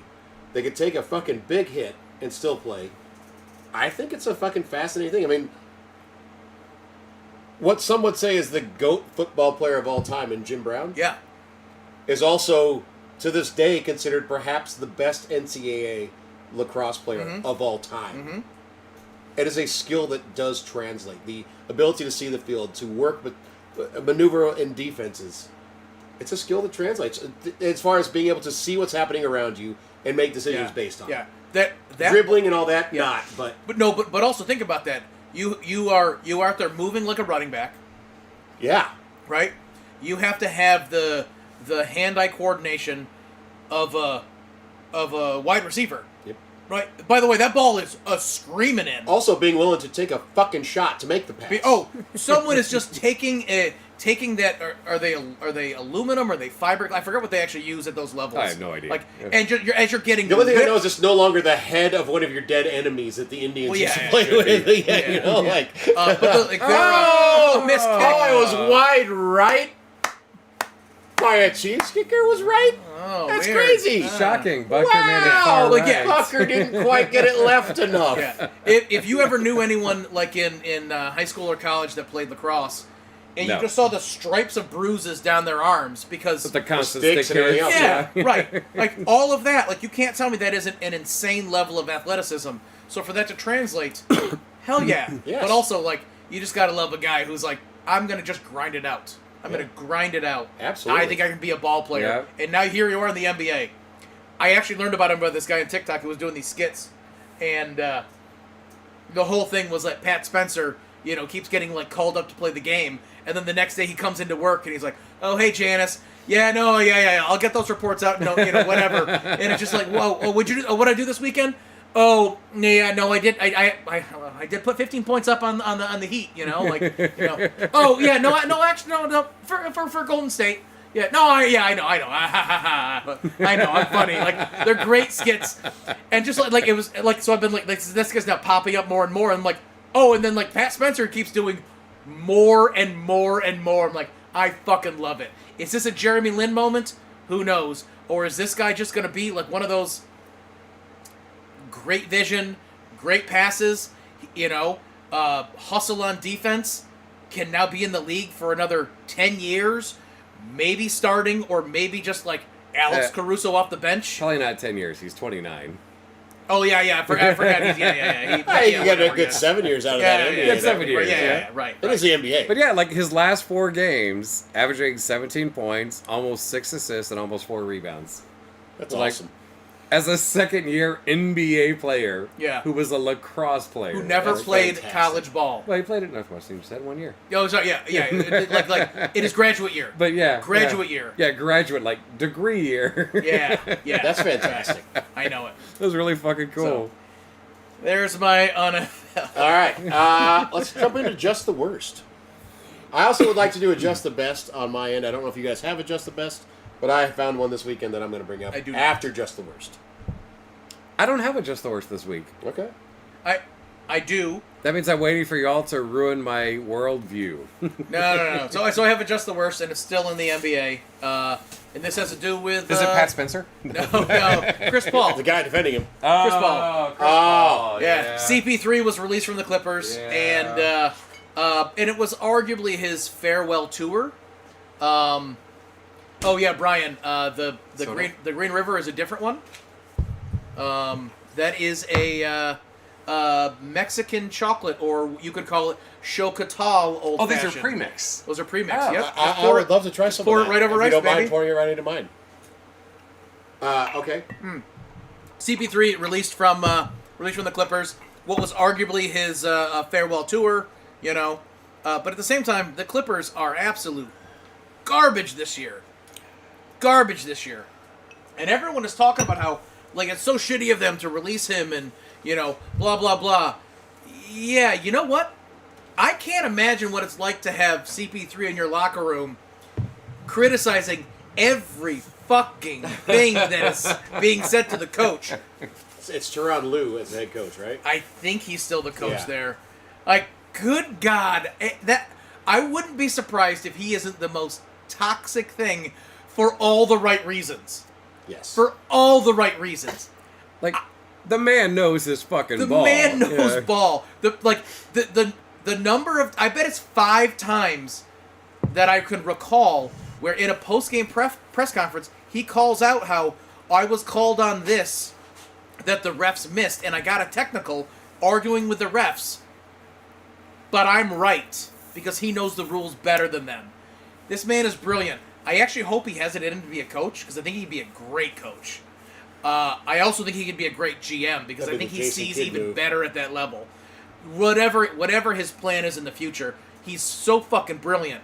But at the same time, you have to have the temperament to be that coach. Yeah. And if he's just in there chipping. So as much as they're giving him shit, a lot of people are giving him shit for being like, oh, I can't believe the Clippers did that to him. My Just the Worst is, why is everyone surprised? It actually kind of makes sense to me. And at the same time, the Clippers, as they're shitting the bed this year, their lottery pick goes to Oklahoma, oh boy, who currently has only lost 1 game. Yeah, they're fucking insane. Like, we brought that up 2 weeks ago. Yeah. They still only have the 1 loss. Mm-hmm. Yeah. Jesus. And they just got their number 2 scorer back, who's playing kind of quiet. Yep. So you're just the worst is kind of a no shit. Well, no, it was like as everyone's like shitting on the Clippers, I'm kind of like, I don't think you guys are Well, thinking this clearly. because my just the worst is also a no shit. Yeah. The Cleveland Browns have said they're going to keep Watson next year, in 2026. Yeah, no shit. Well, here's the thing for you. No shit. So if they did cut him, okay, before June 1st, Ooh, how much? they would have a $131.2 million dead cap hit. And if they keep him, because he has a fully guaranteed contract, it's an $80.7 million cap hit. Which if they cut him after June 1st, no cap savings. Still an $80.7 million cap hit. No shit you're not cutting him. No shit GM that signed this dumbass contract with this dumbass trade for 3 first-round draft picks that has set the Texans up for success. Yeah. Wildly. Oh, it did. Yeah. No shit, Cleveland. No shit. And Stefanski's going to be their coach because there's no way another coach is going to take that on. Yep. They're not going to let him go. That's my just the worst. Before we get into that, I want to explain what's going on with this, so you guys are, I like this a lot. My Jocatal Old Fashioned, which is my shitty pronunciation of which Mortal Kombat character? No, it's the XOCA. It's chocolate in Spanish. Chocolate in more. Was that the one that threw a bladed hat? Chocolate in more of like that Aztec Mayan pronunciation, whatever. Stone Brewery makes a blah blah blah whatever stout or porter. Right. So because Mexican chocolate has like spices in it, like cinnamon, and also some chili in there. Well, kind of like Mexican coffee's got. So I bought a mole bitters, but I also made a bitters myself that has arbol chilies, cardamom, and cacao nibs, and it's just fine because it's a little simple, but it's really great for throwing in there because I don't know if you guys are getting just that little bump of chili pepper warmth in there. So and then just in a bourbon because I think it needs the sweetness. Did you make your own mole for this? No, it's mole bitters. You didn't make your own mole? It's mole bitters. Well, I'm just saying. I remember one time you said you were going to make a mole, and Brian and I were very excited. Yes. And then you found out what it takes to make a mole. Yeah. Oh. And then you bought a store-made mole, which I didn't blame you on. Which also sucked. But we were laughing our asses off when you said you were going to make it. Like, does he know? No. No. So. He's got no abuelas. He doesn't know. I had no idea. My just the best. And this is Texas Tech related. Oh, goddamn. I went to Texas Tech. I graduated from there. I root for this team very hard. Scott, don't worry. I can cut this out of the pod. Linebacker Jacob Rodriguez, who Texas Tech has been pushing as a Heisman candidate. I bet he has some abuelas. They could make some mole. In the pregame, Pat McAfee had him on his show a little bit while he was warming up. Mm-hmm. Now, it turns out Jacob Rodriguez's wife is a Black Hawk pilot in the Army. Oh. And so, McAfee said, hey, you're holding the football there. Like, yep. How about this? If you throw and hit the crossbar, I'll donate $250,000 to a military foundation of your choice. I love that he does that. Like, he does that like every fucking week for game And what day. did J-Rod do? He hit the fucking crossbar. Nice, God damn nice. it. Yeah, baby. And you know what? Just the fucking best. Yep. Because that's the kind of shit I like to hear. Pat McAfee is one that deserve. When we talk about the talking heads, now he's not like an announcer, right? He does pregame for college game. Yeah. But he does college game day. He brings hype to sports in such a fun way. Yeah. Yes. Right? Jumping up on the wobbliest goddamn chair. Yes. Right? Yeah. Herb Street is the hero holding that chair all the goddamn time. I'm pretty sure Herb Street's dog is actually lying on the legs of the chair. Right? We just don't see it. It's a little extra counterbalance. The goodest weight. boy ever. No, but he has a young dog. I know, but like, I don't want it's okay. It's not the dead dog lying on top of it, sir. Yeah. The stuffed dog. What kind of person are you, Brian? Yeah. But like McAfee's out there hyping college sports, that like keeping that pageantry just so pumped and alive. Yeah. And then at the same time, they say that it's his own money. They say it's his own money. But he makes a lot of money from his investments, from his podcast, from exactly. Yeah. And at the same time, like because he's so popular, like he's untouchable. Like with ESPN, like there's like when he went against ESPN when he said, stop telling people to buy the fucking ESPN package, like it's bullshit, whatever. Like, you can't touch him because he's so goddamn popular. And if it is really his own money, like, that's just making him more and more. Yes. But even still, it's not little amounts of money. $250,000 is a lot of fucking money. Huge amount. And it's every goddamn week. Yes. Holy shit! And I'm sorry. This linebacker for Tech, he's, I don't know, like 7 interceptions this year, multiple force. He's averaging a turnover a game for the defense. He is not anyone that athletically wise is going to stand out at the draft combine. He'll probably end up being like a 4th or 5th round draft pick. Make it, yeah. I hope he does. He's got the instincts. He's not the fastest. He's not the biggest. But God damn it, it's college football, and he's playing like a fucking stud. And I love the fact that his wife is an active duty Army person. Yep. Black Hawk fucking pilot. He's got shit going on. Yeah. Yes. And he fucking crushed it and nailed the crossbar. It's fucking Fucking great. awesome. That's my just the best. I did have a just the best until today. So only recently, before today's Colts game, that I read about Daniel Jones's college friend. Oh yes, yes. That when he was in college, 3D printed him a special brace so he could keep playing through an injury. I believe it was a collarbone, if I remember correctly. And it worked. It fucking worked. Yeah, no, they got a patent for it. They got a job because of it. That's cool. And even in the NFL, they created one for him the last time for he the got broken injured fibula. for the broken fibula. Yeah. That also fucking worked. And like they have an NFL contract and they make these things like this is fucking amazing. This is so fucking cool. It's like, you know, you're taking these guys that are fucking smart as shit, scientists. Yeah, well, when your friends went to integrating Duke to be fucking went to Duke, engineers, so it fucking makes sense, you know. But like, and you help them build this fucking NFL level company. It's fucking amazing, you know. And then he got fucking hurt again today. I was like, oh, god damn it. Yeah. How fast can you guys work on a new one? yeah. You know? What can you do for an Achilles, boys? Sorry, that's where we stop right there, you know? Yeah, that sucks. But it was like, when I read that, I was like, oh, that's so fucking cool, you know? No, It was that's like, awesome. So kids, even if you love sports and you suck at them, but you're smart, that means you can't be involved in sports. Yep. You know? Damn right. Absolutely. All right. That brings us to Squeak Streaks. Squeak is not here again, but he did send us his streak. So what were his picks last week for his streaks? He failed to send any the week before. Oh. But we were unfinished from the previous one. Oh, because he always picks a fucking Sunday night or Monday one. And he was 0 for 3. Okay. But his streaks for next week, he says the Dolphins are going to have 350 yards or more in total offense. Which is possible. They're playing the Steelers. Sure. At least he Yeah, didn't pick a that's team that's on a bye. That's a tough one though. To be honest, It is tough. This one I'm not really sure about. He said the Niners are going to average 4.9 yards per play. And it would be the second week in a row. And they are playing the Titans. Oh, wow. So I'm like, that's a pretty good one. I think Yeah. very possibly, Yeah. you know? Yep. Yeah, maybe. I love that he double dipped on the same matchup. He says the Titans are going to have 13 or more first downs. Okay. So he's expecting some kind of offensive miracle from both teams? Okay. Listen, if that's a shootout, that'd be a fun one to watch. I know Tennessee happening, Titans but it's fans would fucking love fun. to see it happen. Oh, fuck yeah. All right, we have already talked about how terrible we did picking games this week, so let's see how much we can half-ass this shit. Done. All right, on Thursday, who thinks the Falcons will lose to the Bucks in Tampa? I do.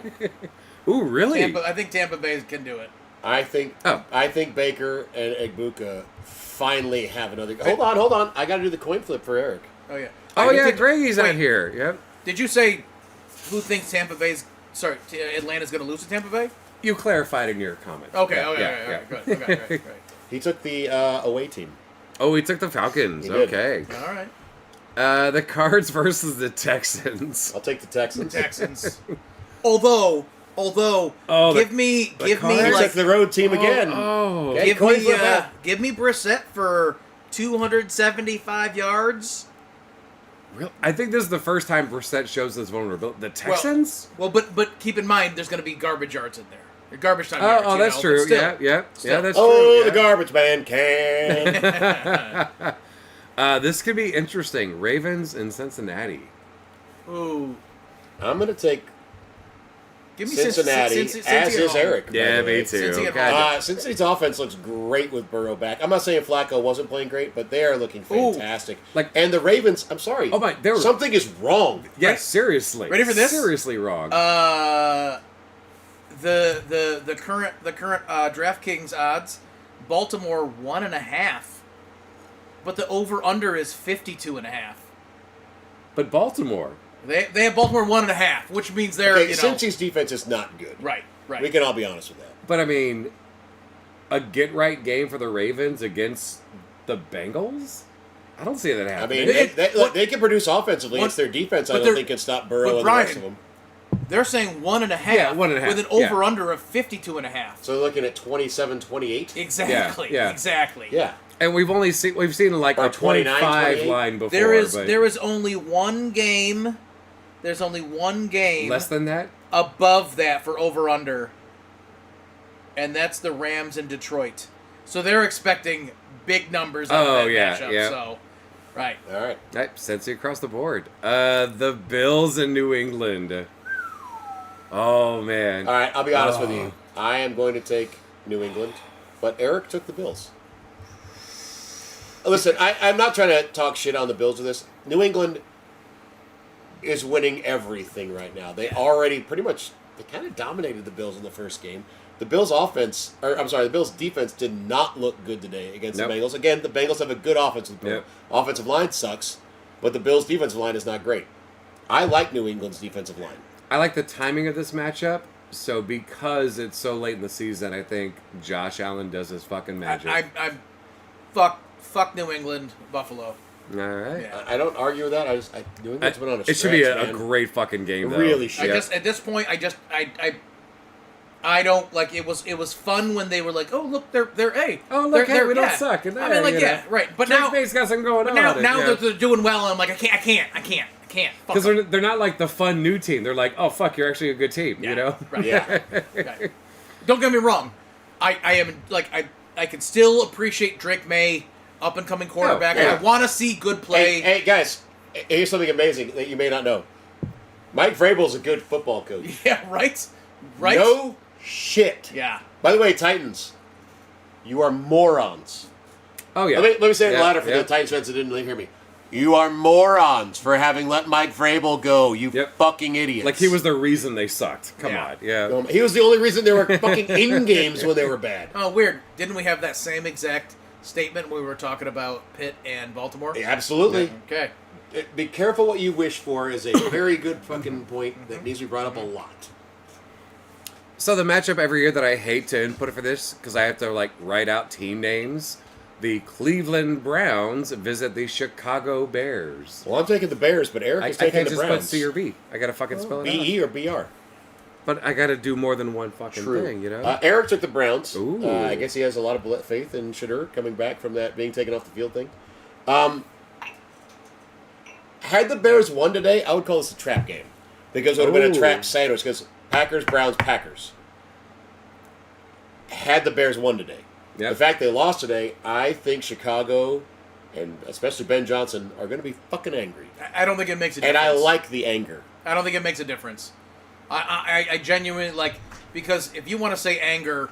Greg can pick the rest of Eric's. Yeah. If you want to say anger wins it, you can, but... No, Greg's picking his own. You're right. Actually, we were doing Greg's picks for him. No, it's no longer Eric's picks. It's Greg's picks. You own these now. They're not under Eric. They're yours now. For the rest of these games. So, are you taking the Browns or the Bears? You're going for the Bears. All right. And Scotty, where'd you land? Bears. Alrighty. Yeah. I'm also going Bears. I think it's entirely possible Caleb escapes Myles Garrett all game long. So here's possible, a fucking you know? crazy stat that I heard today watching the game that I did not know. Is it about his speed? No. Oh. It's about his avoiding unblocked pass rushers. Oh, yeah. Last season, he was the most sacked quarterback when it came to unblocked pass rushers. Yep. This season, he's the least sacked. Can you guess how many sacks he's had against him with unblocked pass rushers this year? Unblocked. 3. Wrong. Is it higher? I'm not going to say. Both of them have to guess first. 7? Wrong. Scotty? Say it again. Caleb Williams versus unblocked pass rushers. Last year was sacked the most times by unblocked pass rushers. This season, where do you think his numbers lie? He's the least? I need a number. I said 3. How many sacks Greg by said an 7. unblocked pass rusher? 5. 3 was wrong. 7. 0. Oh. He has never been sacked untouched. Not this season by an untouched pass rusher. Now, A lot of that has to do with. I mean, that speaks to exactly what I just said about Myles Garrett. Yes. You know? Unbelievable. But to me, that's like. That's insane. To me, that also says a lot about coaching. And Ben Johnson is a very good offensive. Well, don't do it now, but you need to also investigate how many unblocked near sacks interceptions he had versus last year. I could check that out. I'll tell you this, though. He's only got like 12 or 13 interceptions for his career, so not a lot. That's pretty good. Like last year, he was 20 touchdowns and 6 interceptions, and I think he's at 6 or 7 interceptions this year. I saw something that said he's hit 20 miles per hour 5 times, and only 4 other quarterbacks have done it once. this season. Like running? Yes. Yeah. Jesus. Yeah, he is way faster than people give him credit for. Oh, and keep in mind, he's not running up the field. These are a lot of them are lateral scrambles. Yeah, to avoid pass rush to throw the ball down the field. I will say, like, a lot of the thing I saw in college that worried me was I thought he would be trying to scramble and not looking downfield. Yep. That is not the issue with that quarterback. I mean, anybody in college he has knows, issues. Don't get me wrong. He's a young quarterback with issues. But if you want to be a pro quarterback, you can't fucking do that shit. No. You know? That's why Anthony Richardson had such bad games. Not all of them. But that's why Anthony Richardson had such quite so many bad games, I think, as a pro, is because he was looking to run rather than running to look to pass. Yeah. Yep. It's very easy to be Anthony Richardson and say, look at Josh Allen. I am similar to Josh Allen when it comes to stature. I'm as big, I'm as strong, I'm faster. Right. But Josh Allen looks downfield. Yes, he does. Until he can't anymore, and then he fucking tears off. Josh Allen can do both. Well, Josh Allen also is very smart at looking and being like, that's a 20-yard run or a 5-yard pass. I'll take the 20-yard run. Yep. And he can do that switch. Yes, and he can do it quickly. Yep. Yeah. And you know, him coming out of college, like, I still watch with hilarity the draft things of where Buffalo Bills fans were really hoping that the last name on the Josh was Rosen, which is comical as fuck now, seeing what happened to Josh Rosen. So pissed. And how angry they were that they drafted Josh Allen. And it's funny to me because it's like, I would love to see what you guys think of this man now. He went to the Cards? He did. And then a year later to Miami, and then a year later cut. And Yep. Yeah, he's out of the league. He gone. He gone. I filled in the next matchup for everyone. It's the Raiders in Philadelphia. Oh, man, Las Vegas will definitely lose. I think we all picked Philly. Right? Yes. Yeah. Like, even with all their issues, they're going to win. Which could be a fuck-up game. The Chargers at Kansas City. All right. Let me say this. I don't know what the state of Kansas City's offensive line is going to be next week. But given the fact It that they can't are be worse down than 4 down. They're down 3 this week and lost a backup tackle already. I'm going to say their offensive line woes continue. Yeah, their O-line is coming from the practice squad. The biggest issue there is how is Justin Herbert doing after having surgery in his hand? Yep. I do think that Jim Harbaugh gets this right, and I think that the Chiefs lose another game. I can't believe I'm picking against them, but I'm going to take the Chargers. Also, Marion Hampton It's coming fucked back up this timing. Monday. Oh, I didn't know that. Okay. And we'll have 1 week under his belt. And as long as he produces well this week, I think he... I don't know why. I probably shouldn't, but I'm taking the Chargers. I'm going to take the Chargers too. They have 4 downfield threats. Yes. One being a tight end. Yep. Omari and Hampton coming back. Yeah, you had that to Quentin Johnson, Keenan Allen, Ladina McKeekey. Yeah. And, by the way, Vidal, who's looked fucking fantastic as a running back also. Right, so Hampton doesn't even have to come back and produce immediately. No. You can just come back 25% and let Hampton, and let Vidal rest? Yeah. Fuck yeah. I agree. I feel like... So, like, the game we're watching now, like, it's only 10-0, but, like, feels worse than Houston is dominating Kansas City. I don't see Kansas City falling to 6-8. I'm not saying they're going to have a winning record by the end of the season, but I think they'll be, I don't know, 7-7 next week. I'm picking Kansas City. Okay. Eric is picking the Chargers. No, Greg. Greg. is picking. I'm tallying both of them. Oh, okay. Because I want to see how bad We'll Eric go back is. and have Greg pick the Yep. first games Okay, after we're done. okay, great. Greg, what do you think? Chargers or Kansas City? I think they're due for another win, so I'm just married Kansas City. The Jets go to Jacksonville. Jags. Especially if Tyrod Taylor and Justin Fields can't play, and not that they've played great this year, but an undrafted free agent out of Missouri is not what I would want going against the Jacksonville Right. defense. Also, like, the defense for the Jets has been terrible. Yeah. Yep. Like, this is a great chance for Trevor Lawrence and that Jags offense to get a little more confidence going. Also, Brian Thomas Jr., unleash him, Shane Waldron. Yeah. Stop with your dumb ass passing game. What the fuck is wrong with you? Hey, you know He what? played a little today. Can I throw a little? He made JSN look terrible. He made Roma Dunze look terrible. He's making Brian Thomas Jr. look terrible. Stop giving this man jobs. Send him to the college level. I want to throw a Sorry. little Sorry. positivity towards My the Jets. apologies, guys. Aaron Glenn's beard, Solid. so good. Almost as good as Lovie Smith was back in the day. Well, Lovie Smith went the big beard. Aaron Glenn, like Controlled. Yeah, small, tight, but man, it looks so good. To be fair, like, black man beard is either amazing or trash. There's no in between. Aaron But Glenn's it's- is oh, good. God, I'm fully jealous. And this is a little bit of a push for my podcast I do on the side. This week I discussed a little bit about possible coaches for the next season. Yep. I want to point out one more thing that I've said a couple times. Woody Johnson. I know you're not listening, but I'm going to talk to you like you are. It's weird that your name is synonymous, both first and last, with being a dick. Of course. Of course. But it is what it is. And you fucking threw Justin Fields underneath the bus like a total dick would have earlier this season while he was playing on your team that you then traded both of your best defensive players from. Do not fire Aaron Glenn. No. He is not the issue. Not the issue. The lack of talent your team has and the amount of talent that you've traded away or draft picks you have wasted before he became your head coach are the issue. Plus injuries. Yes. Holy fuck, do not get rid of Aaron Glenn. Ben Johnson learned from Dan Campbell and is a very good head coach. Aaron Glenn also learned from Dan Campbell. Give this man a chance to build the team. Give him 3-4 years. I would prefer 4. Let him finish his contract. Ready? You think 4 years. I'm going to say this. Didn't learn from Dan Campbell.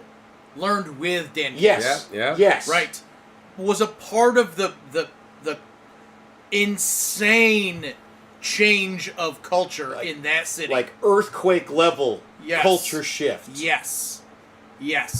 Don't give up on that. Do not. You embrace it. Whatever Yes. that man says, you feel. If he says this is what I need for my team, you fucking draft for that. And you make it happen. You make it happen. I cannot stress enough how much Woody Johnson needs to get the fuck out of his own team's way. Yeah. Like, I'm you with fell in love with Zach Wilson on a dumbass pass he made in his fucking pro day that was like 60 yards to a man that wasn't covered. Let your coaches look at the film. Let your coaches and scouts decide who the pick is. Get the fuck out of their way. You're not... There's not even a fucking owner that is that good. Like, you're definitely not Jerry Jones with Jimmy Johnson, I'll tell you that. Yeah. Get the fuck out of the way, Woody. Fucking piece of shit. So the game of the week, the one everyone cares about, the Commanders go to visit the New Jersey Giants. I'm taking the Giants. I think Abdul Carter overcomes having watched porn during a team meeting. Wait, what? Oh! I totally missed this. Oh! Really? No, wait! No, it's just a rumor, but it's a rumor I love. No. He did not get to play in the first quarter last week.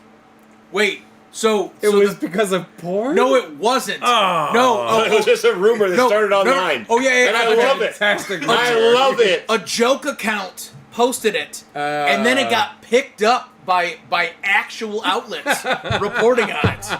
Yes. Also, by the yeah. way, Abdul Carter's quarterback pass rush and hurry rate is so fucking high. I don't know what the numbers are. They're fucking amazing. He just hasn't gotten sacks. He is producing as an edge rusher. Yeah. He just doesn't have the sacks to show for it. And so he did something with the team that pissed him off. They got benched for the first quarter or first drive last week. And so this fucking rumor came out of nowhere that he was watching porn in a team meeting. And it got all over the internet. Yeah.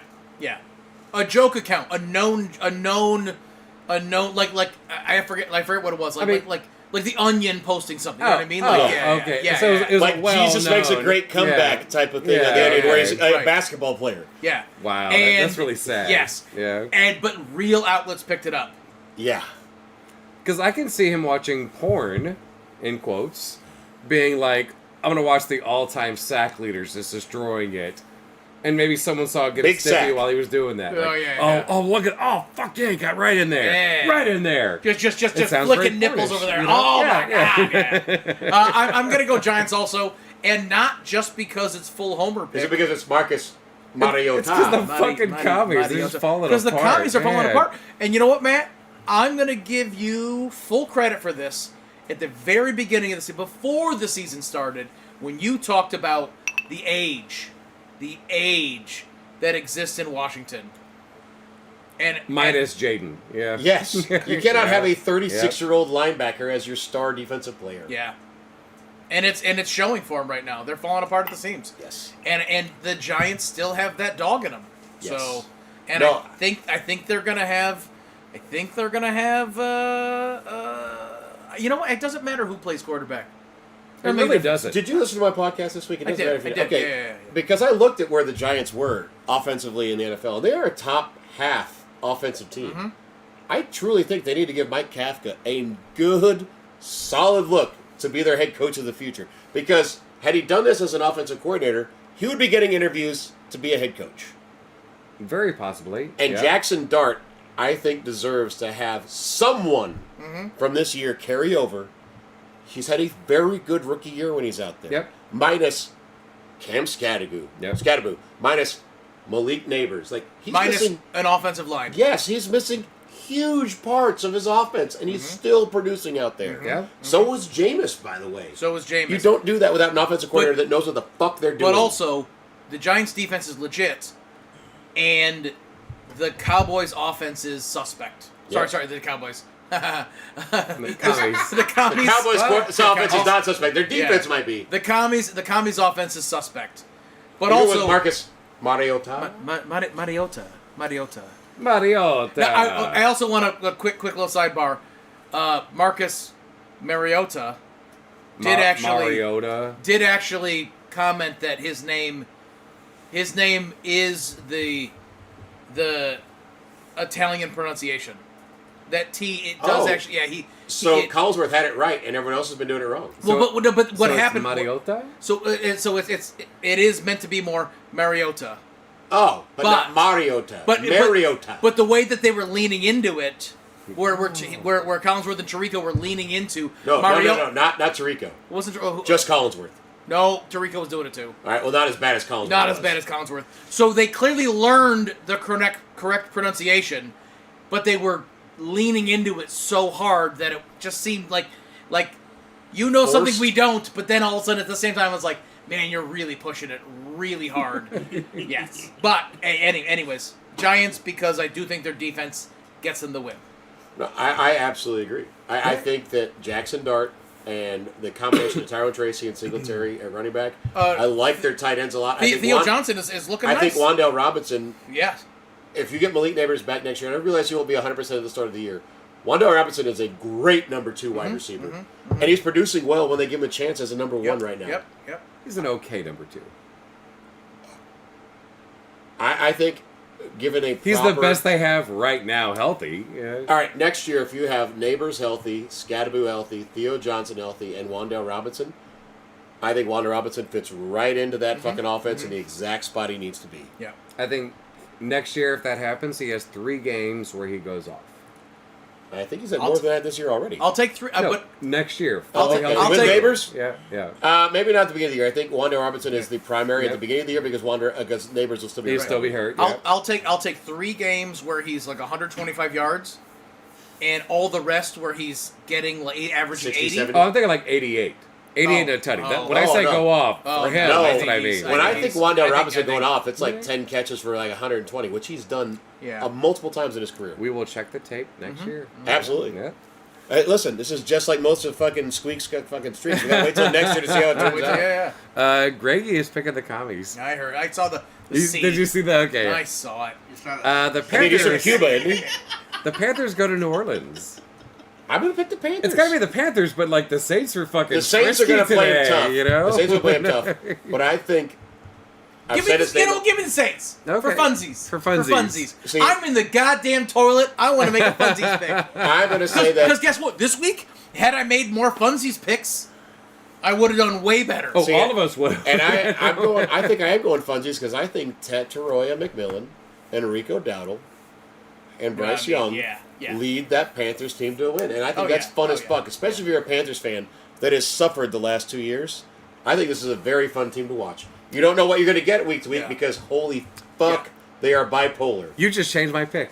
Because they played so well, there's no fucking way they win again. Yeah. I'm going Saints. They had a bye week.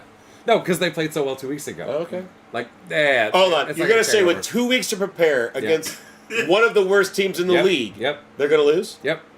I'd take those odds. I think Shuck has 250, 3 tutties. Can you name I don't think two of the schools Shuck played for? Fuck no. Can you name one? No. We covered this earlier. I don't pay attention to college football. Because Also- 95% of them are never going to be a name I need to know in the future. That's fair. Until you're looking to buy some cars. I just go to Denver and John Elway Oh, Automotive. dude. Those college degrees, though, they're worth a lot. Well, you can't get a professional one anymore. Wow. Not as a teacher. I didn't. Or a nurse. I didn't coin flip for Eric. Sorry, Greggy. Who you picking? Panthers versus Saints. And Eric's taking the Saints. Eric's taking the Saints. Oh. Yeah. Hey, you know what? I don't feel as Ooh. bad anymore. Coin flip has done well. I hear you. You said the over under was like 47 on this game. The Lions Rams. Oh no, Lions Rams. The over under is 53-5. Jesus. Taking the Rams by 2. Fuck, this is a tough one, man. Yep, Rams by 2. You want to know why? Because Matt Stafford lost in the first return against the Lions. Now the Lions have to go play him. And Matt Stafford gets his revenge game. You know what? Fuck it. I like that. I like Man, that a it's lot. just too poetic. I don't want to fight you on that one. That's nice. Oh, but also, the Lions are not the Lions of last year. The Rams' weapons are just so fucking stupid this year. It is, because like Devonta Adams gets like 20 yards a game. He's got like 95 fucking touchdowns. Yeah, Like, right. Oh, all right. Oh, you're going to cover him? Well, Puka Nacua just got 90 receptions for like 1,900 yards and like 5 touchdowns against you. Like, Yeah, Puka Nacua is going to move you 95 yards down the field. Devonta Adams, touchdown. There we go. Yep. Yeah, lovely. just lovely. like Mike Evans back in the day. 1 yard, Yep. 1 catch, 1 tutty. Yep. Eric is picking the Lions. All right. Oh, wow. Greggy, Lions or Rams? I'm gonna pick Rams. Oh, fuck. I didn't realize it was this one. The Packers go to Denver. Well, you know how I live, boys. Fuck the pack. Go Broncos. I mean, I'm Denver all the way. You know. Low bones. Fuck you, motherfucker. Mile high breathing affects Green Bay. It's And Denver. Aaron Rodgers, Jesus. Green Bay ran more than he needed to this week. Josh Jacobs be a little tired, you know? Denver, Yep, Josh Denver. Jacobs, Jingleheimer, Schmidt. Fuck that guy. Yeah. I got no love lost for Josh Jacobs. Oh, me No, neither. no. Me I have neither. no problem against Yeah. Josh Jacobs. He just plays for the Packers. Ooh. Yeah. Eric is picking the Pack. Oh. Yeah, well, Eric's a piece of shit. Packers or Broncos? I know Broncos. Okay. Broncos need it. Oh, the Pack need it really, really bad. Don't get me wrong. Well, the Pack needs the They win. need it, Yeah. but at They the wanna same stay time, on like, top there, like, you know? but I'm thinking more holistically. Like, the Broncos are on a run. They need this. They Yep. need this. They do too because New England Yep. had to buy. Which, by the way, can we discuss, not to be a pun with the by the way, the NFL needs to do something about the bye weeks. Some guys get a bye week in week 5, and the the Patriots, with Yep. a 10-2 record, Yep. got a bye right now. Mm-hmm. I'm sorry, no. Limit the bye weeks to like 6 weeks in the middle of the season. Get it all done then. No. Fuck this bullshit of stretching it out. Well, they always give San Fran a bye week really late because they know they're going to be well, hurt. listen, it's No. the portrait of Christian McCaffrey. They have to. No, Matt. We just need one more week. Push the season 1 week longer. You're right. And drop You're right. a second. You're right. That's President's Day as the day after the Super Bowl. You're absolutely correct. I apologize. You are just right. Yeah. Double We just bye need week. one more bye week. Double bye week. Yep. And it's one more week of games, which is more fucking ad revenue. And more rest for Come people going on. to Europe. And also Yes. more Exactly. episodes of Half the Distance Live. Oh, never mind. One more. Oh, yeah. The Colts at Seattle. Seattle. I mean, it wouldn't Listen, even if have Daniel mattered. Jones is without- playing, I'll I give know, him I know. a puncher's chance. Anthony Richardson, they're not sure he's going to be able to play because of his injury, which leaves you with a undrafted free agent on Missouri. Or as the Good broadcast luck. said, you know who the backup is? Nope. Tyler Neither Warren. do we. Tyler Warren. He is the backup to that, which means they got to sign someone this week. Yep. either off their practice squad or off the street. Yep. And there's not a good. I don't think like if there was a good one out there, he'd already be signed. Yeah. Surprise appearance by Ryan Fitzmagic. Woo! Actually, I think maybe the most recent kneel at the national anthem. The most recent? I don't know who that is. Well, next week we'll see that one. It's been a while since we've seen anyone kneel during the national anthem. Who was the last person who did that? I don't know who the last person to do it was. As a quarterback? Was Kaepernick the last one to do it? I think so. Jesus. Kaepernick's available.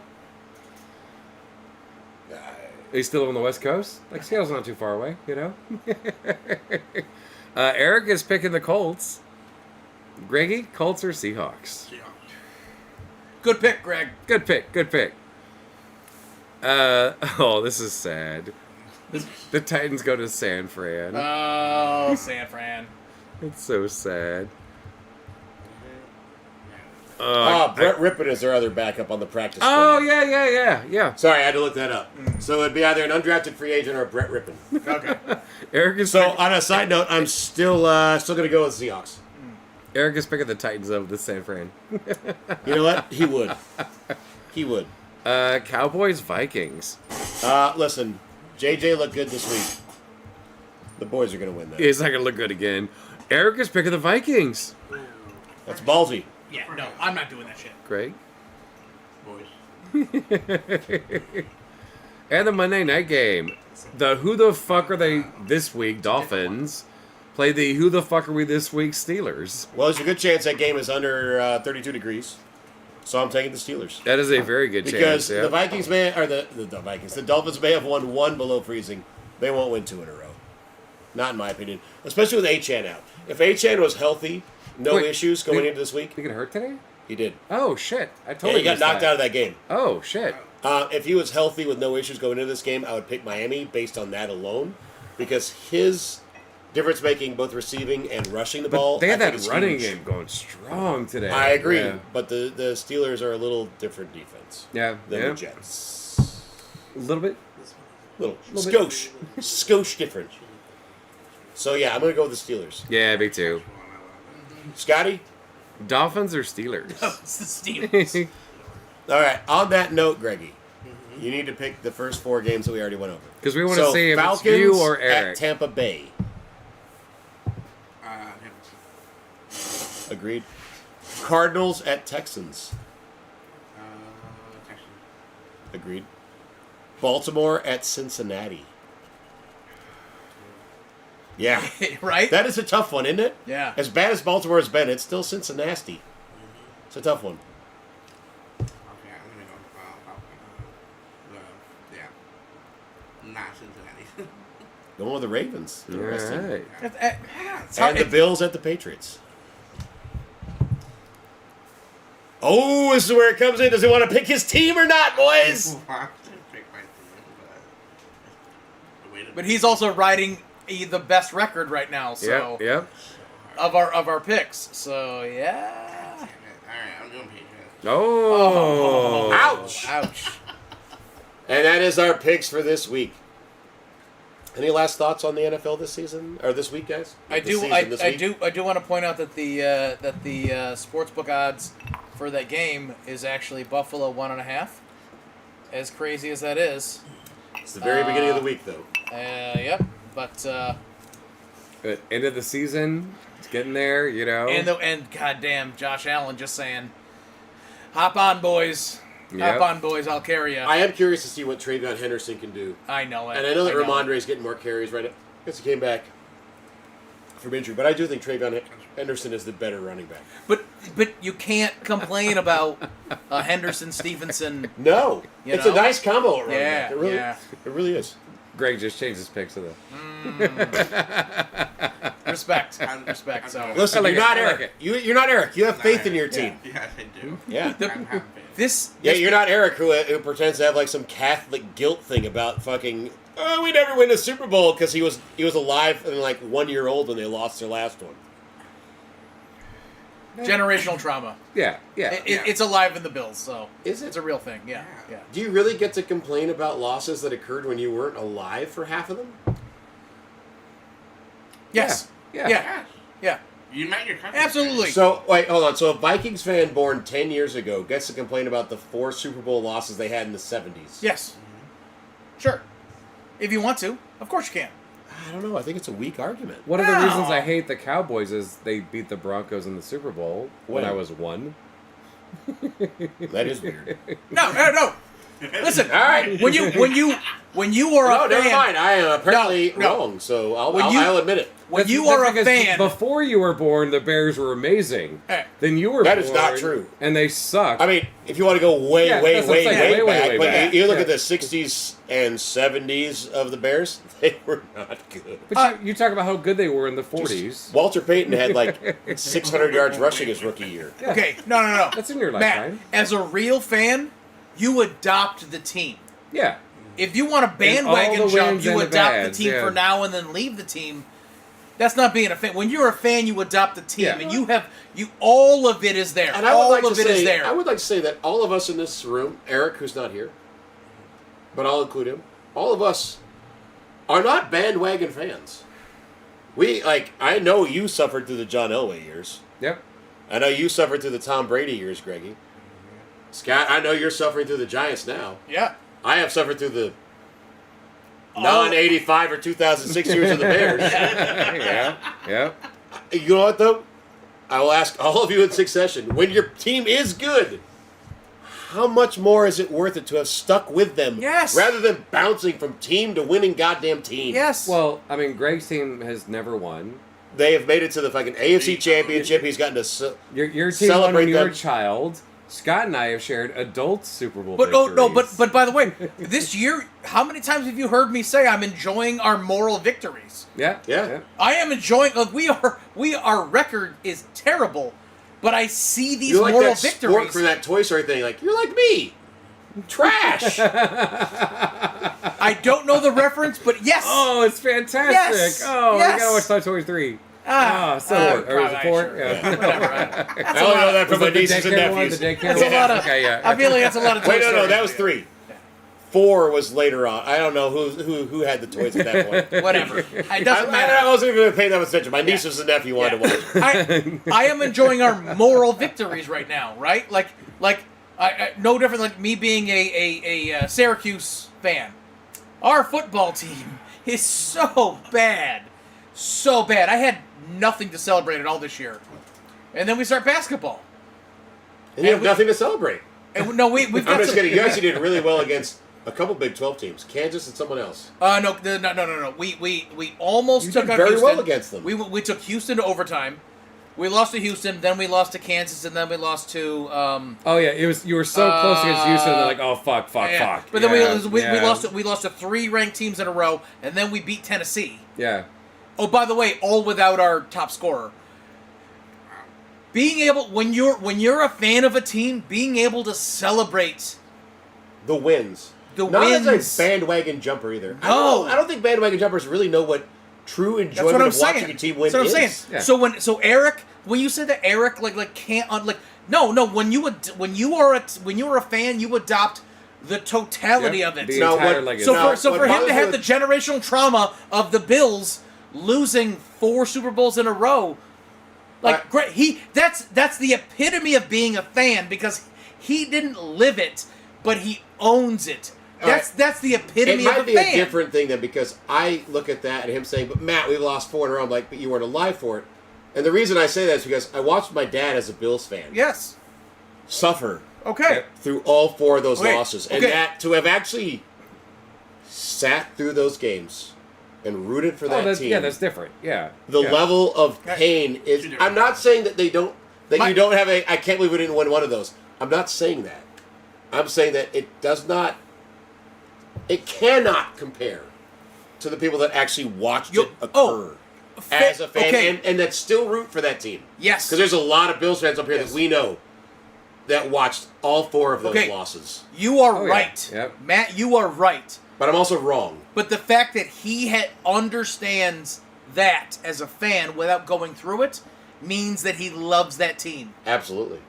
And that's And you're what right. makes it And that makes me wrong. Yes, exactly. That's fair. I'll Right. accept that. Perfect. I'll accept that. All right. All right, listen, as far as this week goes, there's a few blowouts. There's a lot of really fun games.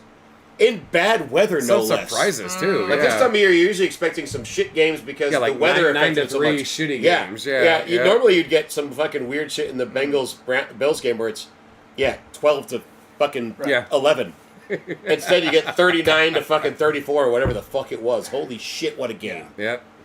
And equipment chipping off in a Bears and Green Bay game. Oh Because my god, the equipment Kalmanunga is so hit brittle. somebody so hard, part of his helmet Who? fucking flew off. Kalmanunga with the Bears rush. Manungai! I feel like he developed that on purpose as soon as I started calling him Cream of Some Nope. Guy. It was actually a TikTok thing where a guy did that. Oh, okay, Yep. okay. Kyle, some young guy, is a weird fucking thing, but I'll go with it, bud. Yeah. Yeah. Hey, he's your Fine. player, man. It's not mine. hilarious. Also, 7th round draft pick that worked out so far. We'll see how it goes. I have enjoyed so much of the football this week. Yeah, the Bears lost. That fucking sucks, but so many good games. So many Yep. good games. And like the last few weeks are going to be so fucking important. Oh, so many divisional for games. every division, you know? Listen, not to be hurtful, but the fact that the Bears, this one loss, From took first to 7th. from 1st to 7th, is all you need to know because that's how fucking tight Yep. this Yes. is. No, I love that. Oh, I love it. It sucks for me as a Bears fan and, Yeah, and for the yeah. Bears, but But as a football fan of football, Yeah, it is yeah. great. And the Yeah, AFC's no better. Yep. Well, the Bronx could lose and go from first to third. Sure. Yeah. But that's because they're division. You know? Not my fault. Fucking Kansas City No, sucks hey, dick this year. that's fine. You know? Woo! Take advantage of what you can, sir. Fuck yeah. Absolutely. Listen, I hope y'all enjoyed an absolute wonderful weekend of football. Not just NFL, but college, Like college, also. yeah. So much fun watching all those Like championship this is when I games. started watching college football. Like last night, watching that fucking game that like should have been a good game. I was like, well, this is why I don't watch college football. You know what This sucks is about supposed that to be is a that great fucking game. during right? all those games, there was other games happening that were actually fantastic. Yeah. Going to overtimes and shit. You're That like, was the "God only one damn on, it." you know? But I'm watching the fucking big televised one. Yep. No, I love it. I've had so much fun this football season, not just because the Bears are winning, but so many fucking fun games, so many great storylines. Yep. It's been great. And the parity in the NFL is fantastic this year. Yep. And in college. NIL is balancing the equation. It's getting there. It's getting there. It's getting Yep, there. yep. It's getting there. And I like that because it was getting really old. Yep. All right. Georgia, Alabama, Notre Dame, and somebody else. Like, I was getting real tired of that shit. This is really fun. I like it a lot. Greg, any last thoughts? Nope. Love every minute of this. He's not the best color man in sports for nothing, folks. Wait, are you saying that because he's the most colored person here? No, because it's a Clearly. line Why from do you Major think I League, just said sir. Racist. Yeah. It's because he's a little brown. Jesus. It's a Bob Euchre joke from fucking Major League, I sir. I just came back from a holiday vacation, sir. You were on vacation? Oh, I was going to say, when did you get that? Go heal your knee, son. All right, thank you very much for listening. I am Matty Fax. As always, was joined by Scott and Staten, Brian the Professor, up Greg. We'll be here next week, 8 o'clock p.m. Eastern Time. Give you our thoughts on the week's games. Make our way too early picks as we whole-ass nothing and half-ass everything. Have a wonderful week, and we'll see you later.